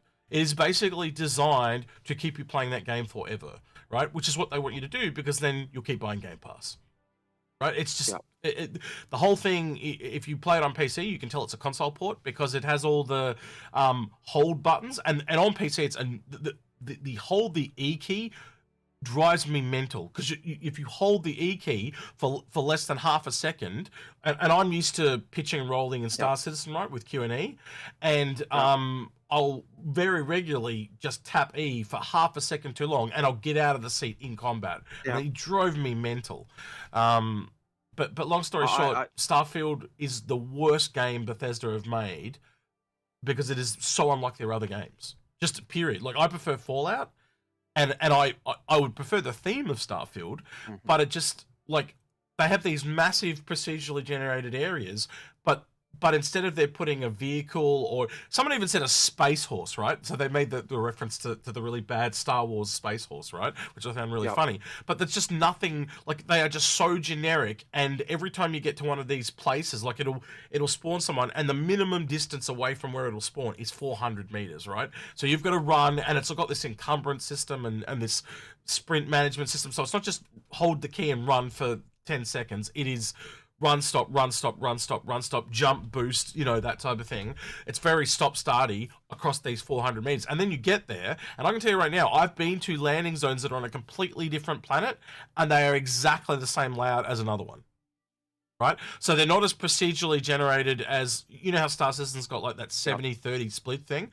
None of that shit. It is like, it's not, it doesn't even feel procedurally generated. No Man's Sky style procedurally generated. Yeah, so, well, early day No Man's Skies, right? So all this complaining about how, you know, about No Man's Sky and Star Citizen, and there's been heaps of memes. Like, there's a really good one on the Content Creators Discord. I don't know if you saw that one, where they go, it's Star Citizen introducing Starfield and Starfield introducing Star Citizen, and they're exactly the same, and they've got the same amount of development time. They've literally got people standing on chairs in Starfield, which is the thing you know in Star Citizen, and it's exactly the same. So all this bitching about Star Citizen is just reflected again. It's just this narrative. I just raise my hands and say, what was I saying? What was I saying all along? So, and then on top of that, there's that apparently leaked email from Aaron. Their whole game is only single player. So they've made all that game in the same amount of time, because the game really didn't, Star Citizen didn't really kick off to 2014, just so you guys are aware, right? Until Frankfurt joined, because they just didn't have the coders to make the game, right? So once Frankfurt came on board is really where this game kicked off. So it's really only been in development about 10 years as of next year, right? But if you, that's also the year that Bethesda kick off. And I guarantee you, Bethesda had more people from the get-go than we had here with Star Citizen. And they've done a multiplayer and a single player game in the same time that they just did a single player. Yep, and when you look at Squadron 40, or not Squadron 42, but Star Citizen and Squadron 42, 2014 was also when they did Next Great Starship, which is a competition to find the engineers to help. Next Great, not engineers, you mean artists, but I get what you mean. Yeah. But you know, the crew engineers and stuff to help. You know, people who could use that engine to build stuff. There's a good comment. There's a good comment there in chat by Mr. E. He says, well, he agrees with me, but he says Starfield has highlighted SC strengths. Absolutely. Yeah. And I think that's what Aaron was saying in the email. He was kind of saying, like, they kind of dropped the ball here. Like, there was no new tech in what Starfield is. Absolutely none. Like it's all they did was take the old engine and update the renderers and so it looks nicer and it's got higher res textures, but it's still, the gameplay is the thing that gets me. No matter how good you make it look, it feels like a game from the 2000s. It just feels 20 years out of date. Like, and the whole reading and sitting and just like half of what you do is just to sit there and select options and go through this, and a lot of them come to the same place every single time anyway. Like you'll click and it'll just go back and be grayed out. So it's like, I got to the point where I just always chose the top option because it was the quickest way to get through the bullshit, right? And I got sick of it, and I'd be speed reading the whole time and going bang, bang, bang, bang, because it was just boring as batshit to me. And you can't tell if the character you talk to actually matters. What I found was the ones I ended up watching the most was the companion ones. Every time I talked to a companion, I found it more engaging because I know that person's going to be there again. Where if I talked to just Joe Blow at the bottom of a bunker, I didn't care. You know, like it didn't matter to me. But yes, generally when you listen to them, you do get more engrossed in the story. I did watch Paul playing Starfield a few times, and I thought, the graphics, to me, the graphics just looked old. So they are, if it's in front of you, Algared, I will say it is quite impressive compared to other Bethesda games, and I will also say the engine does run fairly well compared to other ones. I know a lot of people with NVIDIA cards apparently have been having problems. I've not had any issues at all. But the game itself, the big difference that breaks it up is Fallout and Skyrim were on one single map, and you would quick travel between. And this is multiple maps. Yeah, essentially is what it is. It's just multiple maps. It's not planets. It's not. It's got no big special thing about it. It's just multiple maps that they've covered with menus, and it's just. And I know that you can get to them by flying a ship or flying ship, but you can also just quick travel to them. Absolutely. The ship builder is one of the best things about this game, but you just don't use the ships enough. The only thing you do in space is dock, and then when you land, it's a cinematic, so you don't do anything. And you fight other ships, and the combat is kind of cool, but it just there's no fighters in it. Like there's no single seat fighters. They're all essentially the same modular ships. They just get bigger and have more guns or less, right? So there's no different classes of ships, and well, I have A, B, and C. So basically, a bigger ship gets the bigger the engines and stuff like that. But they are kind of samey. It's not like Star Citizen where you've got your fighters, your medium, your large, and your capitals. You don't do that. And there is, I think there's one or two really big kind of capital ships in the game that you grab onto. But again, you just dock with them, and they're like a flying level, and that's it. They're essentially a space station. They don't move. They just are really big, and they're like, oh yeah, it's parked there. So they're set pieces. Like I could always see Starfield being a game that people would enjoy. It was never a game that I was interested in. Even from day one, to me, it was it's Bethesda, it's Fallout. I was never into Fallout. I know it's got elements that would appeal to me, so the base building and shipbuilding, that kind of appeals. But it still didn't. There still wasn't enough to draw me into that. The other thing you and I talked about, Algared, the other thing that makes it look so epically shit is Baldur's Gate 3. That comes out a month earlier and does everything right. No microtransactions. The thing that was pissing me off so much when Starfield dropped is, the mods will fix it. I just was over that. But because people kept saying, go install a mod. I'm like, why the fuck should I have to install a mod to fix this garbage game? Like, I know, I remember watching Expat. She was installing mods before she even started, and she was like looking at the different walk speeds, and you shouldn't have to do this. It should be built into the game from the get-go. 100%. But the thing that really got my goat with the whole Starfield thing was the BS about it being a Star Citizen killer. And for me, it was never going to be a Star Citizen killer. They were totally different games, and yet people were outing it as being this awesome game that we're going to kill Star Citizen. And I ironically, Algared, think it's going to pull people into SC, and they're going to go, holy shit! Like all these complaints about Star Citizen were bullshit. Like it tells me just straight off the bat. Like if that's what Bethesda's come out with, and that's what all the complaints about with Star Citizen, it's got nothing. Because you're going to remember, they didn't show Starfield all the way along either. They just went, here's the end product, and it's a buggy mess. And Star Citizen's been built and improving all the way along. And I know we complain that Star Citizen doesn't give us the inside information or isn't as open as we used to like. But when you compare it to the development of, say, Starfield, Star Citizen is open and here, play with this and play with this and play with this and play. You know, it's totally different. But Tech Zero's got a good point on Twitch. No mods on Xbox.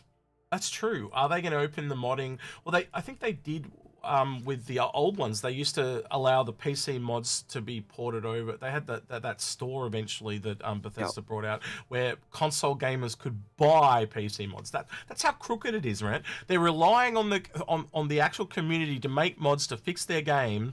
That they also then get a slice of the money. That's bullshit.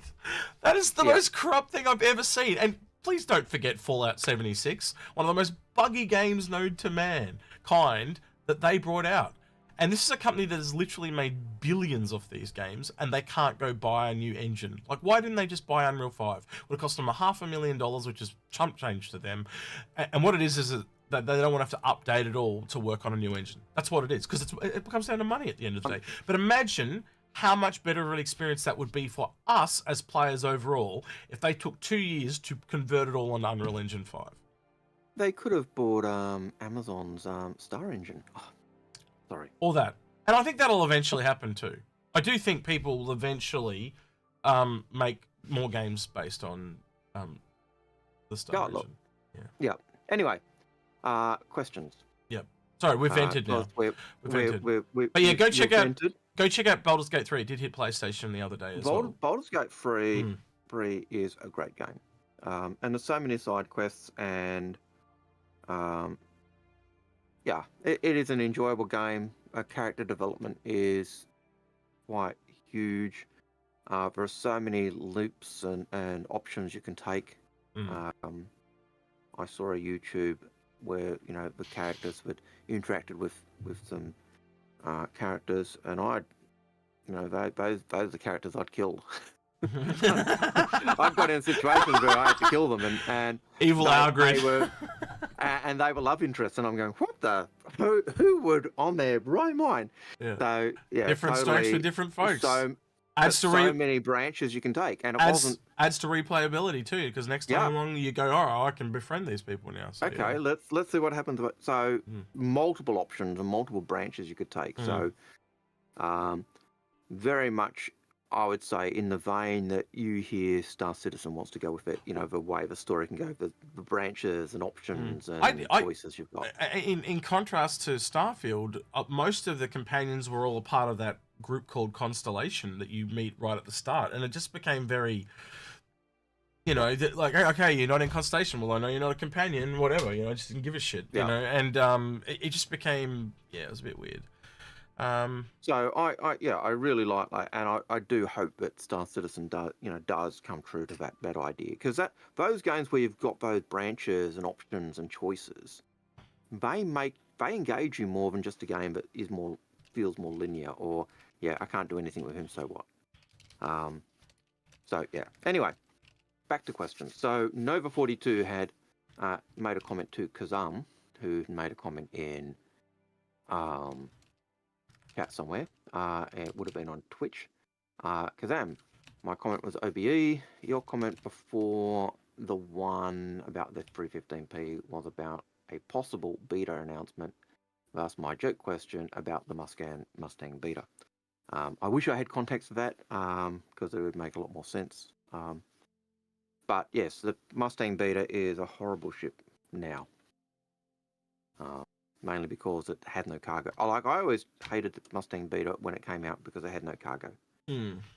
But it was a lovely ship to live in. I think you and I have talked about at length, Algared, about ships getting updates and fixes and passes, and then as new things come out, it makes older ones look even worse. So I think I am kind of looking to that whole refresh where eventually they go back and gold past everything, because I think a lot of ships are going to get huge, massive overhauls. Thanks for hanging out, Jodamu. Sorry you got to go. Take care. See you, bud. 100% X. Just things will change. Ships are going to be updated, and even if you're looking at ships now, they're nothing. They're nothing compared to what they're going to be in the future. So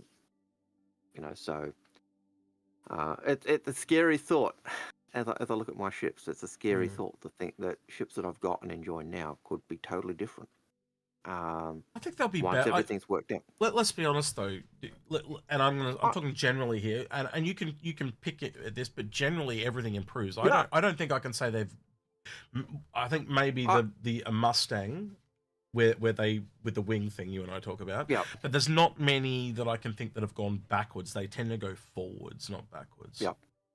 Yeah, and you can see the development, and usually if it changes the function or the role that I've been using the ship for, it's because it's tied closer to the role that was intended or thought it would do. So it's not necessarily a bad thing. It's just I may have preferred or liked the way the ship was before. Just to reply to Morbid Minds' question, he says, "What is with Eclipse being sold as a pirate ship?" And in the marketing email, long story short, as Algared and I have both been saying today, every ship is a pirate ship. If a pirate takes it, he can turn it into a pirate ship. Every ship can be a pirate ship. We were talking about they need to bring out an origin line of pirate ships just to really signify to people any ship can be a pirate ship, because it's factual, you know. If a pirate is in it or wants to use it as a pirate ship, he can. Yep. If a pirate commits crimes in a ship, it's a pirate ship. Yep. You know, and any ship is a pirate ship. And I'd love to see Ninetails using origin ships. I'd love to see a Ninetail 890 jump being used to launch fighters to attack people. Can you, Algared, you know how I was saying about the Apollo and they rock up and they board? Wouldn't it be really cool if it was a mission where they act as a distress ship, so it's a distress mission or something like that. You know, the ones with the Starfield or whatever, and they're like, we've got injured, you got to come on board and help us.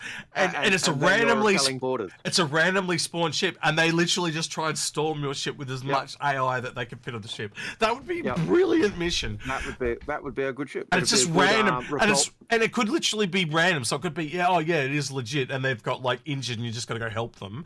And then another time it's just like, same mission, but all of a sudden they just trying to pirate and take over his ship. That would be brilliant. Not knowing what's coming. It would be good. It would make you actually want to scan the ship and find out what's in there. And how come there's 50 life forms in this ship?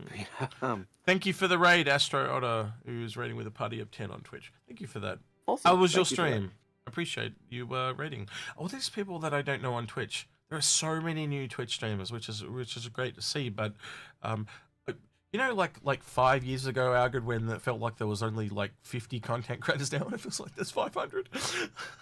50,000 crockers after their Wheaties. Yes. Thank you, Astro.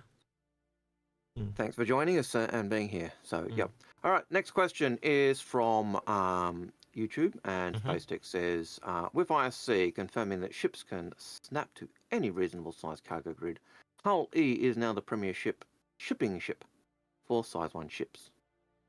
I kid, but only half. You're probably right.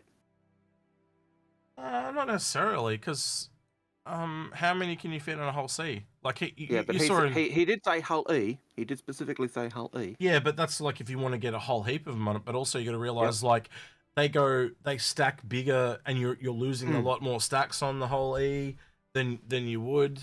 I think that's to be determined. Honestly, I really do. Okay. Because you think about how high. Because I think they only go 3 high on a Hull C, but I think they go bigger on the D and the E, and then also you got the number of spindles as well. So if every spindle is shorter because you're putting ships on them, you see the math where I'm coming here. I think there's there's a fall off there because like the D or cost of running the ship versus how much you can carry and transport. Because of the size of it. You know, the E might be better for medium-sized ships. You know, the C might be better for snuff. We just don't know. That's something that'll come in the interest of time. And let's be really honest. Are you really going to fill a ship with just ships? I don't think you will. I think it'll be just another form of cargo. If you pay me enough to take your ship, absolutely. Well, you remember back in the day, they did say you could break a ship down and put it in boxes. So is that a thing to come? As I pointed out earlier, that we had those stills where you had the ships in those cargo crate type things. So yeah. I do think they've moved away a little bit from grubby hands. So back in the day, if you go look up grubby hands, guys, they used to have it so you could actually open the crates, and then the things would be stored in the crates. Like they'd have different levels and stuff. So if you had just an example, a weapons crate, you could actually have the guns go in Yep. and stuff like that. And it looks like now they've gone more to what Eco is, and it's just a storage container that you open, and it lists all the stuff that's in there. And it goes Yep. from inventory based to physicalized when you take it out. So you'll probably see your character like reach in, it'll spawn the gun, and then they pull the gun out or something like that.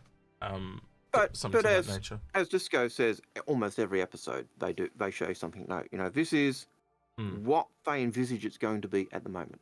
And clearly, Grubby Hands was, this is what they're envisaging, they'd like it to be, they think it can be, and as time goes on, they either realise we can't do that, or this system's actually better and more, and so they make choices based on that. But yeah, it really depends where they want to go with it. Like, they've obviously tested it in R&D and went, this is too clunky, or maybe it's still in there. We don't know. They haven't said Grubby Hands is gone. We do know that they had a form of Grubby Hands in for Squadron 42 to pull yourself along the surfaces. They showed that off, didn't they, Algared? In the last time they showed off Squadron 42. So, I don't know. I'm interested to see where it goes. I don't know. Would you be heartbroken, Algared, if you couldn't look inside every cargo container and see everything in there? I don't think I will be. It adds a bit to it, a little bit. Given the amount of junk that I have in my inventory, no. But the amount of work to pull that off is quite high. Oh, yeah. There does come a tipping point where it goes from immersion to just crazy town. And 100%. I think loose cargo I would go with. So, the ability that has that texture and it, like, say it's, all gold bars and the different levels, that works for me, right? If you have an open container. But as soon as it becomes a closed container, for just the time when you open it to look in to go, hey, look what I've got in here, that's not that different from just accessing the inventory and it comes up in a list. It's going to be far more convenient in the list, because if you think about it, if it's a container full of random things, the old Lego box analogy, Algared, you're looking for that one block of Lego, and if you physically open the box, would you rather that, or would you rather it inventoryized on the side and you just pluck it out? Yep. There you go, So straight away. Or you have your certain boxes with only that one piece of Lego in the box. So they've probably worked out very quickly that most people are just going to want to look at the inventory. They're not actually going to want to see everything physicalized inside the box. And so there's diminishing returns. No, so again, if you could somehow, I just thought of this though, Algared, if you could open the box and it was somehow, if they could somehow, I was talking about the texture, as in the level of texture, if they could somehow then randomly put random items onto the texture, and that is what is on the box, or in the box, and the height of the level, that would show you how, give you a visual exactly how full it was. That'd be nice. Yeah, so you could, so if it was guns in there, you could see a rack of guns or something like that. I don't know. Yep. As a slight aside, I was at the one of the larger shopping centres recently, and I actually saw for the first time ever a Lego shop. Really? And not just a shop that was selling Lego sets, but it actually had shelves where you could actually buy the individual pieces and the pieces individually. Never seen one before. It was, you've been able to do individual Lego for a while, but man, they've even got Lego shops at the Algared. When I was going to and coming back from Sydney, when I saw you a couple months ago, they had multiple Lego shops at the airport. So I'm surprised. Yeah, I saw my first one. Oh, really? First individual pure Lego shop that was actually seeing individual Lego pieces, like the heads of characters and the men, and the one piece and the two piece and this. First time I've ever seen one. I probably spent 45 minutes perusing through a shop, and they had a table where you could actually build stuff as well. It was, I was transported back to my childhood. Vandilla, thank you. Vandilla, thank you for the Prime sub on Twitch. Yep. All right. Anyway, I was going to say something about the thing about the crates and what they were showing that did concern me was I hope that lugging that 32. Ooh. He lagged. We'll be back in a sec. He said something about 32 SCU cargo container. He'll be back. Too lagged. Yep, you're back. What'd you say? Right, 32. So they had the 32 SCU cargo container, which they'd put the PTV in it and all the other stuff. And yet, when they were pulling it out of a ship that they'd captured, they were using just a little handheld tractor beam. I really hope, if you're pulling one of those big things out, you've got to use more than just a little handheld tractor beam. Yeah, I think you might be right. You know, I'd love to see them have to use the tractor beam on, say, the Caterpillar or absolutely the Endeavour or the Hull C. You know, rather than being even the heavy handheld one. I'd like to see it being a shipborne. Well, I think that one seems to be with the crates out. the weakness of that multi-tool. It makes a lot of sense. The multi-tool kind of does everything. It's got all these attachments, but it does it literally at like the lowest tier. Yeah. And I think that seems to be the thing that's coming through for me. Like you've got right now the medical attachment for the multi-tool doesn't work, but that would have been a really great example. I would have really loved to have seen them put that in, so we can go just to see the difference. And I think you're right. The first time we'll probably see that is with the tractor beams, because we've got the proper tractor beam and then we've got the multi-tool tractor beam. I think you've kind of hit the nail on the head there. It's going to show that even there. It's going to show it's going to show the difference between the two. Yeah, but even there, that they were just using the handheld one to pull them off, and I really hope that they go beyond that. And the really big boxes, you need to use the ship tractor beams just to pull or them even a combo Algared, because back in the day they talked about like the way they were going to work was generating bubbles. So essentially, if you look at the SRV, you can add multiple SRVs to get bigger. So why can't you add a small and a normal together, and then it allows them to move, you know, or even just help stabilize and move, you know? So it'd be really interesting to see where that goes, because like as you said, the ship might be able to move it, you know, you might be able to move it ever so slowly or drag it with the small one just enough so then the big one on a Caterpillar can pick it up and do the rest of it. So it'd be interesting to see I really hope they don't just use it as the little handheld tractor beam can move all those big boxes. Well, actually, so again, there's a better analogy. 2 multi-tools working together equals 1 big one. So you use 2 small ones and then get in a position. I would still hope it'd be a lot more than that, but that's you get where I'm going though, right? Yep. Well, it promotes multi-crew for moving the boxes. Okay, so Jason Giles has a question for us from YouTube. Would you rather a pulse? I've got to get rid of this clicky thing. Would you rather a hammerhead or a A2? You bitch. Why would they ask that question? Hammerhead or A2? Oh, I'm going to go Hammerhead for value. Hammerhead actually costs more than an A2. It's 12 mil versus 5 mil in game, or 5.5 mil in game roughly. So the hammerhead's better value. The hammerhead's better value, and it costs less. So yeah. All right. So I'd go hammerhead because I haven't liked the A2. Again, it's a bomber. It's the abomination of and the bastardization of Crusader. So for me, it's already that. So yeah.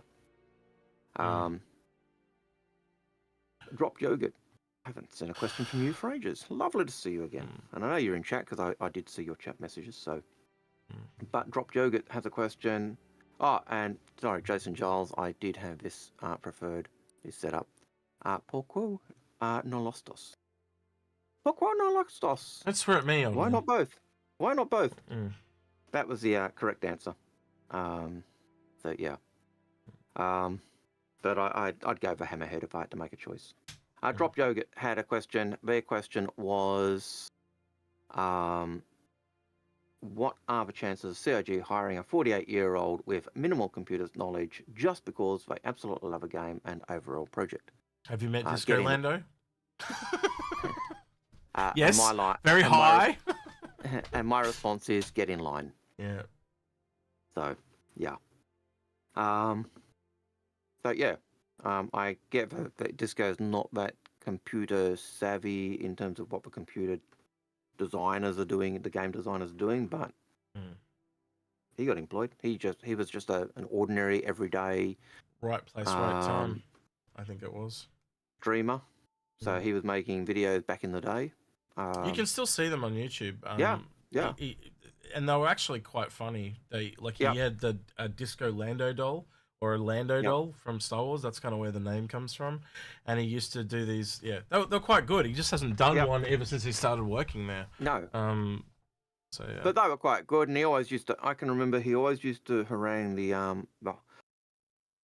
back in 2014. You know, LTI was the thing. It still is, but he was constantly as a backer just saying, look, LTI is not a thing. CIG Chris has constantly said it's going to be a minimal cost. And my response was always, yeah, but if I can get it on a ship, then I don't have to worry about it. So for me, it just become a thing. But yeah, you don't need it. But yes. So drop yogurt, get in line. That's the short answer.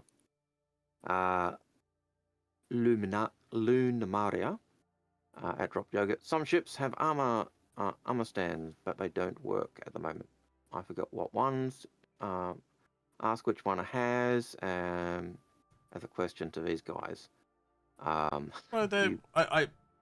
just say, you bastard. Well, that is going to become a thing. Well, we know armor. Yeah. We know certain ships only certain pilots can use heavy armor as the pilot and stuff like that. You know, that's all going to become a thing. There is just so many things that Algared and I have been pointing out for years that are starting to come to fruition, and it'll become more and more the case as time goes by. I have no shadow of a doubt. So they have indicated that you won't be able to fly ships in heavy armor. Yeah. Because no, there are some, but there are exceptions. Like I can't think of the particular one, but they're usually combat ships that, you know, like drop ships and stuff like that. So where the pilot's going to be getting out as well. If it's just a ship where he is a dedicated pilot, that is different. But there are ships, Algared, where the pilot can wear heavy armor. They actually well, you can still wear heavy armor in any ship at the moment. Yeah, at the moment I can't. But in the future. So I believe the Valkyrie, allows troops to sit in the drop seats with heavy armor. Is one off the top of my head. Excuse me. It may. The only ship I can recall specifically that had seats for heavy armor was the Atlas Centurion. That's one as well. But there are multiples. I just can't remember which one's off the top of my head. The question is whether the pilot can actually wear them. That's a different thing. It's because they are very it's one of those details, because it's not in the game right now, that is just being glossed over by a lot of the wikis and stuff like that, and that's why I'm it's not something I've remembered either, because there's just so much to remember, even between Algared and myself. Like, it's starting to get to that point where there's just too much to hold in my head. And I cannot recall the ships that have the armor stands. There's a lot of ships that do. There's certainly ships. Well, we know that in one of the cutter variants, there is a suit locker, which would be basically a place where you could put your armor. We know that in, I think it was the in the 600i where we were, there was a room for doing your armor. We know there's a place in the Idris where you can do that, because they've got those. Basically, wherever there's an armor locker, there's armor lockers, and then there's. So basically, wherever there's an armor locker, it will. Or a suit. Do that stuff. Even the whole sea has suit storage. Yep. You know, so it's what, you know. It just depends on what suit you want to put in there. So yeah. Carrack has them as well. You know, so there's ships that do have them, but I'd be at a loss to actually tell you every single ship. But But yeah, it's just one stat that I definitely haven't remembered, and I can tell you that now. Well, one of the things that Algared and I have talked about is, like, in the future, like, how are we going to do guides? You cannot have an everyman in this game. It's just not possible. So we're going to have to bring in someone to do, like, mining guides. You know, we're going to have to bring someone in to do science guides and medical guides, because no one can be an expert at everything. So, like, if I went and did a mining guide, but yet I'm actually a salvage guy, I'd be half-assing it, you know? So it's going to be interesting, because it's one of the things that I've talked about. We think we're going to see like, people merging together to work on things. So because the game's just so big, you can't hold everything. And you'll get a guy that does a whole mining channel, and that's all he focuses on is mining. So we'll see where it goes, but like our academics. Yeah, absolutely. Academics become masters of as they develop. They know more and more about less and less, and know absolutely everything about nothing. So Anyway, Nova 42. How do you guys feel about the whole series being used as a carry-out when we can store deployable ships on the spindles? Totally fine. Was always the thing. Nasty, horrible, scary things. But yes. But as you did say earlier, if you've got the Furies hooked to those spindles, or P-52s hooked to those spindles, and the pilot's got to be in that ship for a long time, they're going to run out of oxygen at some point. So Yep, and you can't just have them all on the whole sea for the same reasons, because if the ship is overloaded with people, so you might even have to take a drop ship with it, and then just before you warp in, load them all over across, and then warp in. You know, there's so many logistical things. This game is just going to be insane. Yeah, and you could have one or two maybe on your ship, but then even if you're on your ship and you've got, you know, your escort ships on the spindles, if you're not in the ship, you've then got to either across to them, which is taking time, and if you're suddenly attacked, you're not going to do that. That's an insanity. So, so I can see them. There's lots that'll balance that out. Nova 42 has a question: how do you lose a javelin? It's in a pack. Yeah. You forgot the javelin was in the pack. I forgot the javelin was in the pack, and I'd always intended to only have the two, and intended to melt one at some point, but then always knew that once I melt one of them, I would never unmelt it, so it was the last thing I was going to melt. And I was scrolling, looking through the pack one day, and I went, oh, I've got a third javelin. And X then just, never let me forget it. Yeah, because I just lost it under the bed. Yeah. So it became I lost a javelin. Yeah. So that's how you lose a javelin. Yeah. Lucky Charms on YouTube says, Zeus thoughts. So in the leaks they found that M2 variant of the Zeus. I've speculated with this with a few people. And the consensus seems to be that it'd be an updated Zeus for the modern era. So an idea of a Mark II or something like that. And it makes a lot of sense with the Citizen Con Squadron 42 stuff around the corner. So yeah. I would have thought if it was a Mark II, it would have been MK2 rather than M2. Because I think that's superfluous, because you've also got the C2, M2, and stuff like that. It's just how they choose to do it at the end of the day. It's just CIG's naming. When I first saw it, I was thinking, oh no, it's a bomber. I really hope if it's a Zeus, it's not a bomber, because that to me. Well, the leak is suggesting that it's straight to flyable and there are variants.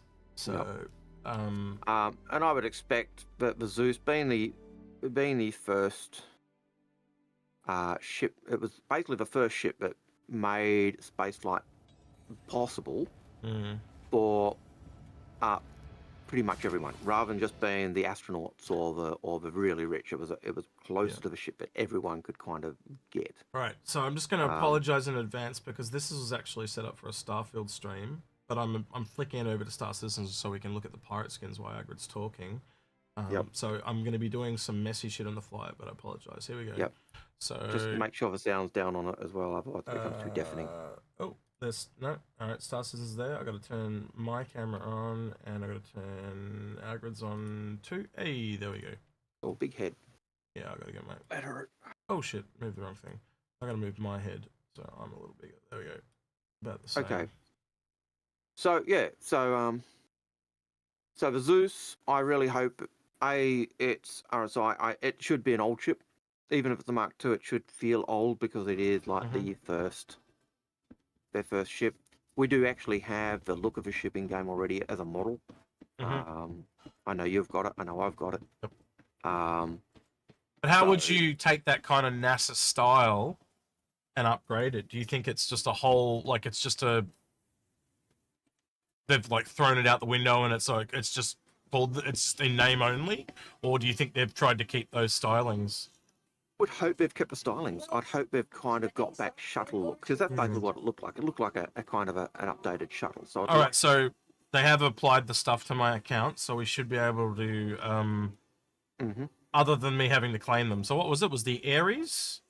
It was an Aries. So that's a Hercules. So I'm gonna have to. So this is at Lawville. This is at Lawville. It was an Aries. Where's the Aries? That's at Grimhex, so I might pick that up and fly that back. And there's an Eclipse, was the last one, which is also at Lawville. All right, so I'm going to go over and... I've got to get to Lawville to get the skins, though. So I'm going to have to go to Grimhex, and then I'm going to have to... Yeah, so you keep doing what you're doing. Yep. So I'd like to think the Zeus kind of has that space shuttle aesthetic. But I would also hope that the systems have been upgraded a bit if it's a Mark II.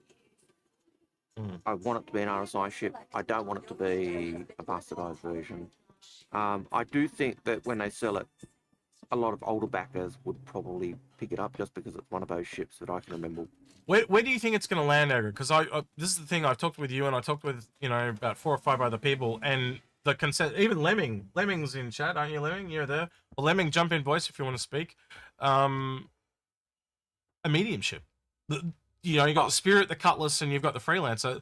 We need a lot more there because we've actually got more large ships than we do medium. And if you look at how it works, like in real life, there's shitloads of small, hardly any medium, but lots of large. But in real life, it's obviously the smaller it is, the more there is, so... Yeah. I would say a medium ship, mainly because when it was first built, the needs of all those components and things would have been a lot bigger. That guy was trying to kill me. No, just kidding.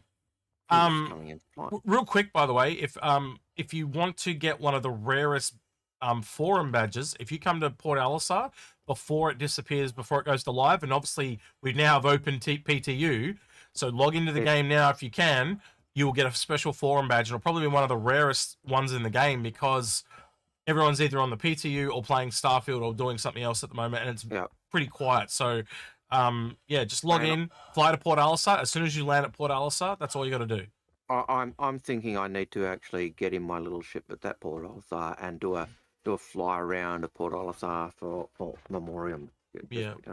I almost want to. I'm gonna be honest, Algared. I almost want to do the Starfarer ring thing because it's the last chance we ever get to do it again. Yep. I used to like bowling. Starfarer bowling against Retaliate. The caterpillars. The caterpillars. Yeah, we did with caterpillars. No, we used to use reclaimers. No, it was caterpillars. I was there, mate. It was caterpillars. It was caterpillars, and the Starfarer was the bowling ball. I remember it. You were there for that one. We also did reclaimers because I set up the reclaimers. Okay. Because I had 9 of them at the time. So yeah, we set up reclaimers and used them as bowling balls as well. So, 9 reclaimers? What the fuck is wrong with you? Right. Anyway. I can remember that when we did that, it almost broke the server. There was just so many ships in that area and it just couldn't cope. But yeah. So Azus is something to look forward to. And I'm pretty certain that older backers will go for it because older backers used to ask for that, when it first came out. So, Nova 42, what's a series that you wish was on a ship but it can't go on? For example, Solar Winds Paint series, but you wish was on a 400i. I'll leave that for you, X, because I've never really... The pirate skins we talked about earlier, Yeah, I suppose pirate skins for any ship. But I've never really, paint skins for me don't really do it. I don't really care. Especially with the way it's eventually going, where you can just do whatever you want. Paint. We know the paint system's a thing. They're just selling them now to raise revenue.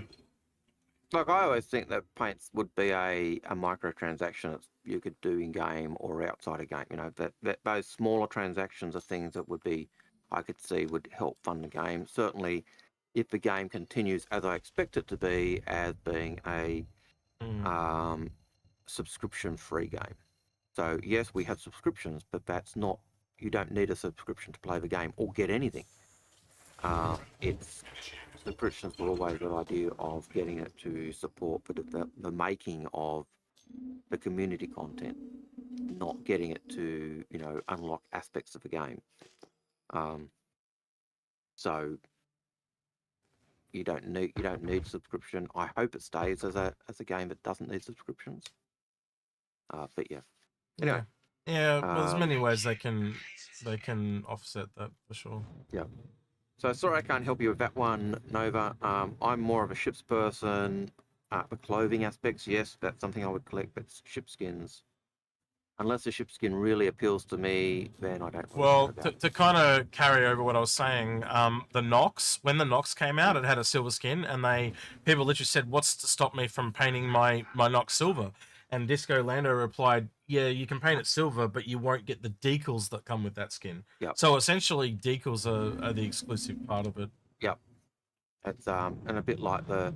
By the way, it didn't have any fancy decals. It had just like little tiny ones. Yep. That didn't make much sense. So it was like nonchalant. So most people just went, yeah, I won't bother. Yeah, it's a bit like the difference between, the Gamma and the Amiga for the Mustang, which I think are probably the two better Mustang ships. But yeah. Okay, so Big W. Are you pleased with the direction and progress Star Citizen made in the last decade? Is it enough? We haven't seen most of it. That's the problem. It's all been on Squadron 42. And will it ever come out of Alpha? Yes. Yep. And am I pleased with how it's been developing? Well, I'm still here. Yeah, that kind of covers it. It is very hard to manage burnout. That's probably the biggest problem I have. And Algared and I will step away a lot. We have to step back in every week, obviously, to do this show. But yeah, we don't. I don't know, Algared. I don't think we play the game. Like I don't think you and I could be regular streamers and play this game every week. Well, I certainly struggle to find time to play the game, and one of the things I have been doing is playing Baldur's Gate 3 because it's a game that I can play and I can get in to do things very quickly, and it doesn't matter. I can save the game where I want and be done, so I can play it for shorter periods. Or I don't have to think as much. Whereas Star Citizen, I find it more interactive, and it's not a game I play when I'm zonked. And I certainly don't play it as much as I want to play it. But I still do. I still play it as much as I can, and the development of the game, there are some things that they've done that I'm not a fan of. But the game will never have everything I want, and I've always known Star Citizen will never be everything I want it to be. Yeah. Nor will it be everything you want it to be, but it will cover enough of the things I want and touch and you'll be able to carve out your little slice of it. But that'll make me happy, and there'll be enough of the things you want that'll make you happy. But it'll never have everything you want, and it'll never be made everything. Well, it's like any game, and I think I always come back to the thing Space said. But for you to like this game, there has to be things in it that you hate as well. Yep. And that's like anything. And I have a feeling, as the game's developing and growing, there'll be lots and lots, and 90% of the game will be everything Chris wanted. And maybe 10% will be things that he didn't want, just because he's... Absolutely. He'll have to make compromise too, like anyone. He'd have to make compromises. So, it will come out of Alpha. What they've been doing is enough, and I've at times been blown away by the tech development that's been going on. And well, you've just had Bethesda come out, and look what they've done in the same time period, essentially. And everything I'm starting to hear about that game that Bethesda brought out, it just made me go, I feel vindicated. That's all those articles by the press was just because there's, it's the only game they've got, and there's no repercussion to shitting on it, and it's all about clicks and money. Once you realize how modern journalism is, like look at what's happened with Rotten Tomatoes in the last week. Yep. It's come out that their reviews are brought and paid for. Shock horror, like we didn't know. It's owned by Disney. What did you expect? It's just a Disney marketing firm, essentially. And that's why the negative reviews of and you see these huge disparity. See these huge disparity. Like the critics are at 100%, and the at 13% for the thing, and they would even delete certain reviews so the Thingo one would go up because they found, well, if I delete this and this, the average goes up by 5%. So they'll just delete 2 reviews. It's bullshit. We knew it for years, but it's just now proven. We watched it for years. We knew it for years. Journalism is just propaganda, whether it's on the news or it's on the whatever. And so the only, I know it sounds crazy to look at independent YouTubers, and you can't just look at one, but if you look at multiple independent YouTubers and they're all saying different things or they're all saying the same, that gives you the message. If it's different messages, right, then there's something amiss, like maybe one of them is brought and paid for. But if they're all saying the same thing, generally it's real. I don't know, I haven't watched the normal news for years. I think the last time I saw it was when I was at my parents' house and it was just on, and that was like 2 years ago. I just don't... I don't know. I've moved on. But the danger is news that you're just hearing in the background subtly because it just, Yeah. But yeah, Nova 42 statement about his Mustang comments. It wasn't meant to be grabbed by the bot, but it was, because you had the word question in the statement. So it picks it up. But thanks for letting us know. But yeah, context was a discussion about the Mustang better. Can you read that super chat, or I'll do it? I'll do Mango it. Mo, Yep. OCD demands that I even out my PayPal balance. Thanks for the show. Thank you, Mango Mo. And I did see you yesterday playing with Daily Noob, but I lurk sometimes and don't talk. And Mongo Mo, I'm sorry that your OCD does mean you have to even out your PayPal balance, but I'm also thankful that you chose us to be the means to balance it out. So thank you. I need to fire this before we land at Hurston Aircraft to show people the new, because it's not as spread as it used to be anymore. Yep, I'll let you do that. So Sparkplug 1, it is a reasonable question. So, how do pirates legitimately acquire stealth tech? Not exactly a common thing to see. Somali pilots using Black Hawk helicopters. Well, Somali pirates would need to know how to fly a Black Hawk helicopter first. That's true. Probably a better one is, how does a Ukrainian army acquire a Russian helicopter? By the pilot, what do they call it? Defecting. That's how you do it. So if your pilot, leaves the US and goes to join the Somali pirates, and here's Black Hawk helicopter, then the pirates have a Black Hawk helicopter. So here we go, And yep. So if you remember the spread, it used to be more like fucking all over the place. That's pretty close. And now it's a lot. Like if I just keep it still. Yeah, it's still a bit. It's got a little spread, but it's it's like quarter of the size it was. So yeah, it's. And at least, and against large ships, that's fine. But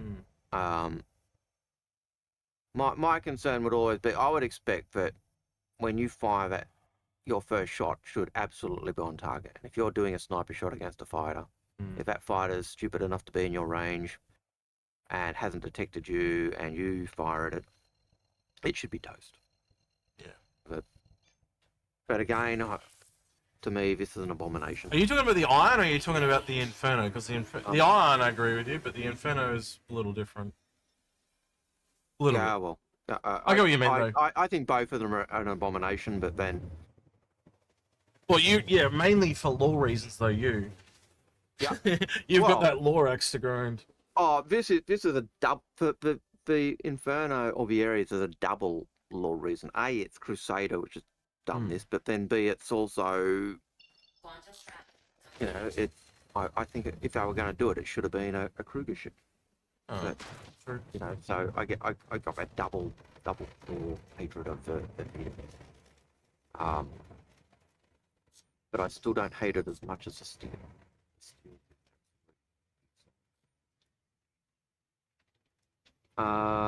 He's fighting me. Yeah, it doesn't like it. No, I would have thought it's not the Eclipse, it's the Aries, so yeah. But I would have thought that was a bet. Crusader ships are supposed to be better in Atmos, so that's giving you trouble is a surprise. No, Mr. E. I was at full speed though. Okay. Mr. E has a question. Or a statement. Let's have a look. He says, given the whole series carry capacity, what do you think the role of a Liberator will become? It's a shipping ship. A pocket carrier, or now instead of a transport ship. It's a ferry. It's a ferry, and the problem with it is it does ship and vehicles. It needs to do one or the other. There's not really, so it just. Yeah, that's the biggest problem with it. But if it just does vehicles, then it's really just a Hercules.